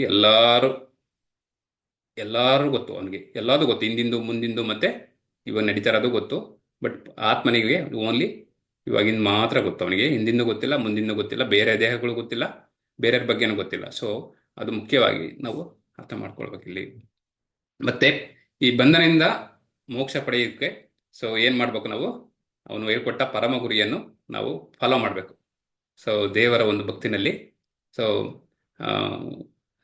ಯಾವುದೇ ಒಂದು ಬೇರೆ ಅಪೇಕ್ಷೆ ಇಲ್ಲದೇ ದೇವರ ಭಕ್ತಿನಲ್ಲಿ ತೊಡಕೊಳ್ಬೇಕು ಅಂತೇಳಿ. ಆಗ ಅವರ ಒಂದು ಗುರಿ ಏನಿರುತ್ತೆ ಅದನ್ನ ಮುಟ್ಟೋದಿಕ್ಕಾಗತ್ತೆ ಅಂತ. ಸೊ ಅದು ಜ್ಞಾನಚಕ್ಷು, ಜ್ಞಾನದ ಕಣ್ಣುಗಳು.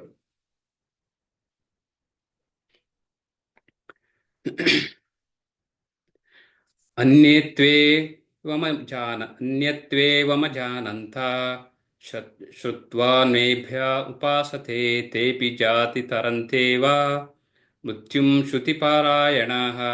ಇನ್ನು ಕೆಲವರಿದ್ದಾರೆ ಅವರಿಗೆ ಹೆಚ್ಚು ಆಧ್ಯಾತ್ಮಿಕ ಜ್ಞಾನವಿರುವುದಿಲ್ಲ, ಆದರೂ ಪರಮ ಪುರುಷನ ವಿಷಯವನ್ನು ಇತರರಿಂದ ಕೇಳಿ ಅವನನ್ನು ಪೂಜಿಸಲು ಪ್ರಾರಂಭಿಸುತ್ತಾರೆ. ಆಚಾರ್ಯರಿಂದ ಕೇಳಿ ತಿಳಿದುಕೊಳ್ಳುವ ಪ್ರವೃತ್ತಿಯಿಂದ ಅವರು ಹುಟ್ಟು ಸಾವುಗಳನ್ನು ದಾಟುತ್ತಾರೆ. ಸೊ ಅಂದ್ರೆ ಮುಖ್ಯವಾಗಿ ಇಲ್ಲಿ ಕೆಲವರಿಗೆ ಹೆಚ್ಚಾಗಿ ಆಧ್ಯಾತ್ಮಿಕ ಜ್ಞಾನದಲ್ಲಿ ಇಷ್ಟ ಇಲ್ಲದೆ ಇರ್ಬೋದು. ಸೊ ಅಥವಾ ಅವರಿಗೆ ಒಂದು ಚಾನ್ಸಸ್ ಯಾವುದು ಸಿಕ್ತೇ ಇರ್ಬೋದು ಕೇಳೋದಕ್ಕೆ. ಸೊ ಬಟ್ ಒಂದ್ಸರಿ ಅದನ್ನ ಕೇಳಿದ ಅವ್ರನ್ನ ಒಂದು ಆಧ್ಯಾತ್ಮಿಕ ಜ್ಞಾನದಲ್ಲಿ ಅವರು ಶುರು ಮಾಡಿದ್ರೆ ಅದನ್ನ ದೇವರನ್ನ ಒಂದು ಪೂಜಿಸಕ್ಕೆ ಸ್ಟಾರ್ಟ್ ಮಾಡ್ತಾರೆ. ಬಟ್ ಅವ್ರು ಏನ್ ಮಾಡ್ಬೇಕು ಅಂದ್ರೆ ಮುಖ್ಯವಾಗಿ ಅವರು ಒಂದು ಆಚಾರ್ಯರ ಒಂದು ಸಂಪರ್ಕ ಬೆಳೆಸ್ಕೊಳ್ಬೇಕು, ಗುರುಗಳ ಒಂದು ಸಂಪರ್ಕ. ಅದು ಗುರುಗಳು ಕೂಡ ಯಾವ ತರ ಇರಬೇಕು, ಬೋನಫೈಡ್ ಸ್ಪಿರಿಚುವಲ್ ಮಾಸ್ಟರ್ ಅಂದ್ರೆ ಅವರು ಪರಂಪರೆಯಿಂದ ಬಂದಿರತಕ್ಕಂಥ ಗುರುಗಳಾಗಬೇಕು. ಸೊ ತಾವಾಗೆ ಗುರು ಅಂತೇಳಿ ಸ್ವಯಂ ಗುರು ಇರ್ತಾರಲ್ಲ ಅವ್ರ ಹತ್ರ ಹೋಗ್ಬಾರ್ದು, ಅವರು ಗುರು ಪರಂಪರೆಯಲ್ಲಿ ಬಂದಿರತಕ್ಕಂಥವ್ರಾಗಿರ್ಬೇಕು. ಏವಂ ಪರಂಪರಾ ಅಂದ್ರೆ ಪರಂಪರೆಯಿಂದ ಬಂದಿರತಕ್ಕಂಥವ್ರು. ಯಾವುದೇ ಗುರು ಅವರಿಗೆ ಒಬ್ರು ಗುರು ಇರ್ಬೇಕು. ಸೊ ಮೊದಲ ಆದ್ಯ ಗುರು ಯಾರು, ಶ್ರೀಕೃಷ್ಣ ಪರಮಾತ್ಮ. ಸೊ ಅವರ ಒಂದು ಗುರು ಪರಂಪರೆಯಿಂದ ಬಂದಿರತಕ್ಕಂಥ ಗುರುಗಳನ್ನ ಒಂದು ಆಯ್ದುಕೊಂಡು ಅವರ ಮೂಲಕ ನಾವು ಜ್ಞಾನವನ್ನ ಪಡೆಯಬೇಕು. ಶ್ಲೋಕ ಇದರಲ್ಲಿ ಭಗವದ್ಗೀತೆಯಲ್ಲಿ ಹೇಳಿದಾರಲ್ವಾ, ತದ್ವಿದ್ಧಿ ಫಣಿಪಾತೇನ ಪರಿಪ್ರಶ್ನೇನ ಸೇವೆಯ ಉಪದೇಕ್ಷಿಂಚಿತೆ ಜ್ಞಾನಿನ ತತ್ವ ದರ್ಶಿನಃ ಅಂತೇಳಿ. ಯಾಕೆಂದ್ರೆ ಅವರು ಜ್ಞಾನಿನ ತತ್ವ ದರ್ಶಿನಃ ಅಂದ್ರೆ ಅವರು ಟ್ರೂತ್ ಅನ್ನ ಗೊತ್ತಿರುತ್ತೆ ಅವರಿಗೆ, ಗುರುಗಳಿಗೆ. ಯಾಕೆಂದ್ರೆ ಅವರು ಯಾವುದೇ ರೀತಿಯಾದಂತ ಊಹಾತ್ಮಕ ಒಂದು ವಿಡಂಬನಾ ವಿಷಯದಲ್ಲಿ ಅವರು ಭಾಗವಾಗಿರಲ್ಲ. ಅವರಿಗೆ ಕರೆಕ್ಟಾಗಿ ನಿಜವಾದ ಒಂದು ಸತ್ಯ ಏನು ಅಂತ ಗೊತ್ತಿರುತ್ತೆ. ಹಾಗೆ ಆಚಾರ್ಯರಿಂದ ನಾವು ಗುರುಗಳಿಂದ ಒಂದು ಕೇಳ್ಕೊಳ್ಬೇಕು. ಸೊ ಆ ನಂತರ ಈ ಭಕ್ತಿ ಮೂಲಕ, ಗುರುಗಳ ಮೂಲಕ ನಾವು ಭಕ್ತಿಯನ್ನ ಮಾಡಿದ್ರೆ ಅವರು ಮುಟ್ಟು ಮತ್ತು ಸಾವುಗಳಿಂದ ದೂರ ಆಗ್ತಾರೆ ಅಂತೇಳಿ. ಇದನ್ನು ಎಷ್ಟೊಂದು ಸರಿ ಹೇಳಿದಾರಲ್ವಾ, ಯಾವ ರೀತಿ ಭೌತಿಕ ಪ್ರಪಂಚದಿಂದ ನಾವು ಮತ್ತೆ ಹುಟ್ಟು ಸಾವು ಮತ್ತೆ ಇದೇ ಸೈಕಲ್ ಚಕ್ರಕ್ಕೆ ಬರಬಾರ್ದು ಅಂತೇಳಿ, ಇದೇ ಹುಟ್ಟು ಮತ್ತು ಸಾವುಗಳ ನಡುವೆ ಸಿಕ್ಕಾಕೊಳ್ಬಾರ್ದು ಅಂತ ಎಷ್ಟೊಂದು ಶ್ಲೋಕದಲ್ಲಿ ಹೇಳಿದ್ದಾರೆ ಅವರು. ಅದಕ್ಕೆ ಏನ್ ಮಾಡ್ಬೇಕು ಅಂದ್ರೆ ಭಕ್ತಿ ಮಾಡ್ಬೇಕು ಅಂತ ಹೇಳಿ. ಸೊ ಇದು ಇಷ್ಟು ಇವತ್ತಿನ ಒಂದು 13ರ ಒಂದು ಅಧ್ಯಾಯದ ಒಂದು ಸಾರಾಂಶ. ಮುಖ್ಯವಾಗಿ 6 ಪ್ರಶ್ನೆಗಳು: ಪ್ರಕೃತಿ, ಪುರುಷ, ಕ್ಷೇತ್ರ, ಕ್ಷೇತ್ರಜ್ಞ, ಜ್ಞಾನ ಮತ್ತೆ ಜ್ಞೇಯಂ. ಇದರಲ್ಲಿ ಏನಾದರೂ ಕ್ವಶನ್ ನಿಮಗೆ ಪ್ರಶ್ನೆಗಳಿದೆಯಾ? ಅರ್ಥ ಆಯ್ತು ಇದು? ಪ್ರಕೃತಿ ಅಂದ್ರೇನು, ಪುರುಷ ಅಂದ್ರೇನು? ಪುರುಷ ಅಂದ್ರೆ ಇನ್ನೊಂದು ನಾನು ಡೀಟೇಲ್ ಆಗಿ ಹೇಳ್ಬೇಕು ಅಂದ್ರೆ, ಸೊ ಪುರುಷ ಅಂತಂದ್ರೆ ಅವನು ಯಾವುದೇ ಒಂದು ಪೂಜೆ ಪುನಸ್ಕಾರ ಅಥವಾ ವರ್ಷಿಪ್, ನೀವು ಯಾವ್ದಾದ್ರು ಏನೇ ಕೆಲಸ ಮಾಡಿ, ಯಜ್ಞ ಮತ್ತೊಂದು ಮಾಡಿ ಅದನ್ನು ಆನಂದಿಸೋನು, ಅದು ಭೋಕ್ತಾರ, ಅವನೇ ಪುರುಷ. ನಾವು ಅಂದ್ಕೊಂಡಿದ್ದೀವಿ ನಾವು ಪುರುಷ ಅಂತ ಹೇಳ್ತೀವಿ, ನಾವು ಎಂಜಾಯ್ ಮಾಡಿದೀವಿ ಅಂತೇಳಿ. ಆದರೆ ನಾವಲ್ಲ, ಆ್ಯಕ್ಚುಲಿ ದೇವರು ಭಗವಂತ ಅದು ಪುರುಷ. ನಾವೇನೇ ಮಾಡಿದ್ರು ಕೂಡ ಅದರದ ಒಂದು ಹೋಗೋದು ಅದು ಸಲ್ಲಬೇಕಾಗಿರೋದು ದೇವರಿಗೆ ಮಾತ್ರ, ಅವನೇ ಪುರುಷ. ಬೇರೆ ದೇವರು ಪುರುಷ ಮಾತ್ರ ಒಬ್ಬನೇ, ನಾವು ಬರೀ ಸೇವೆ ಮಾಡೋದು ಅಷ್ಟೇ.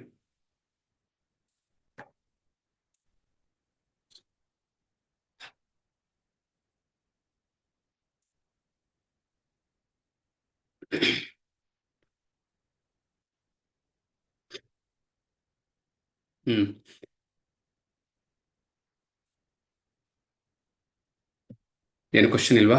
ಯಾಕಾದ್ರೂ ಕ್ವಶನ್ ಎಂದು ಕೇಳ್ಬೋದು.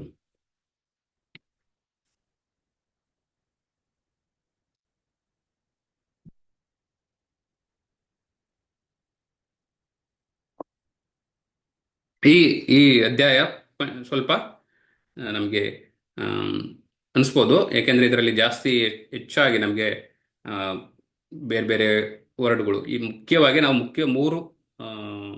ಮುಖ್ಯವಾದಂಥ ಅರ್ಥಗಳು ಭಗವದ್ಗೀತೆ ಅಂಶಗಳೇ 5, ಒಟ್ಟು 5 ಅಂಶಗಳಲ್ವಾ?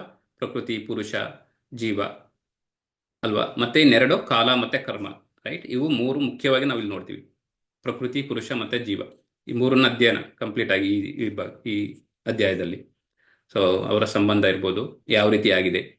ಸೊ ಪ್ರಕೃತಿ ಅಂತ ಮುಂಚೆನೂ ಹೇಳಿದ್ದಾರೆ ಸ್ವಲ್ಪ ಸಂಕ್ಷಿಪ್ತವಾಗಿ, ಬಟ್ ಇಲ್ಲಿ ಈ ಅಧ್ಯಾಯದಲ್ಲಿ ಸ್ವಲ್ಪ ಇನ್ನ ಮುಖ್ಯವಾಗಿ ಡೀಟೇಲ್ ಆಗಿ ಹೋಗಿದ್ದಾರೆ. ಸೊ ಜ್ಞಾನವನ್ನು ಯಾವ ರೀತಿ ಪಡೆಯೋದು? ಎಷ್ಟು ಅಂಶಗಳಿದಾವೆ? ಯಾರಾದ್ರೂ ಒಂದೇ ಒಂದು ಅಂಶ ಹೇಳ್ತೀರಾ, ಜ್ಞಾನ ಯಾವ ರೀತಿ ಪಡೆಯೋದು ಅಂತೇಳಿ?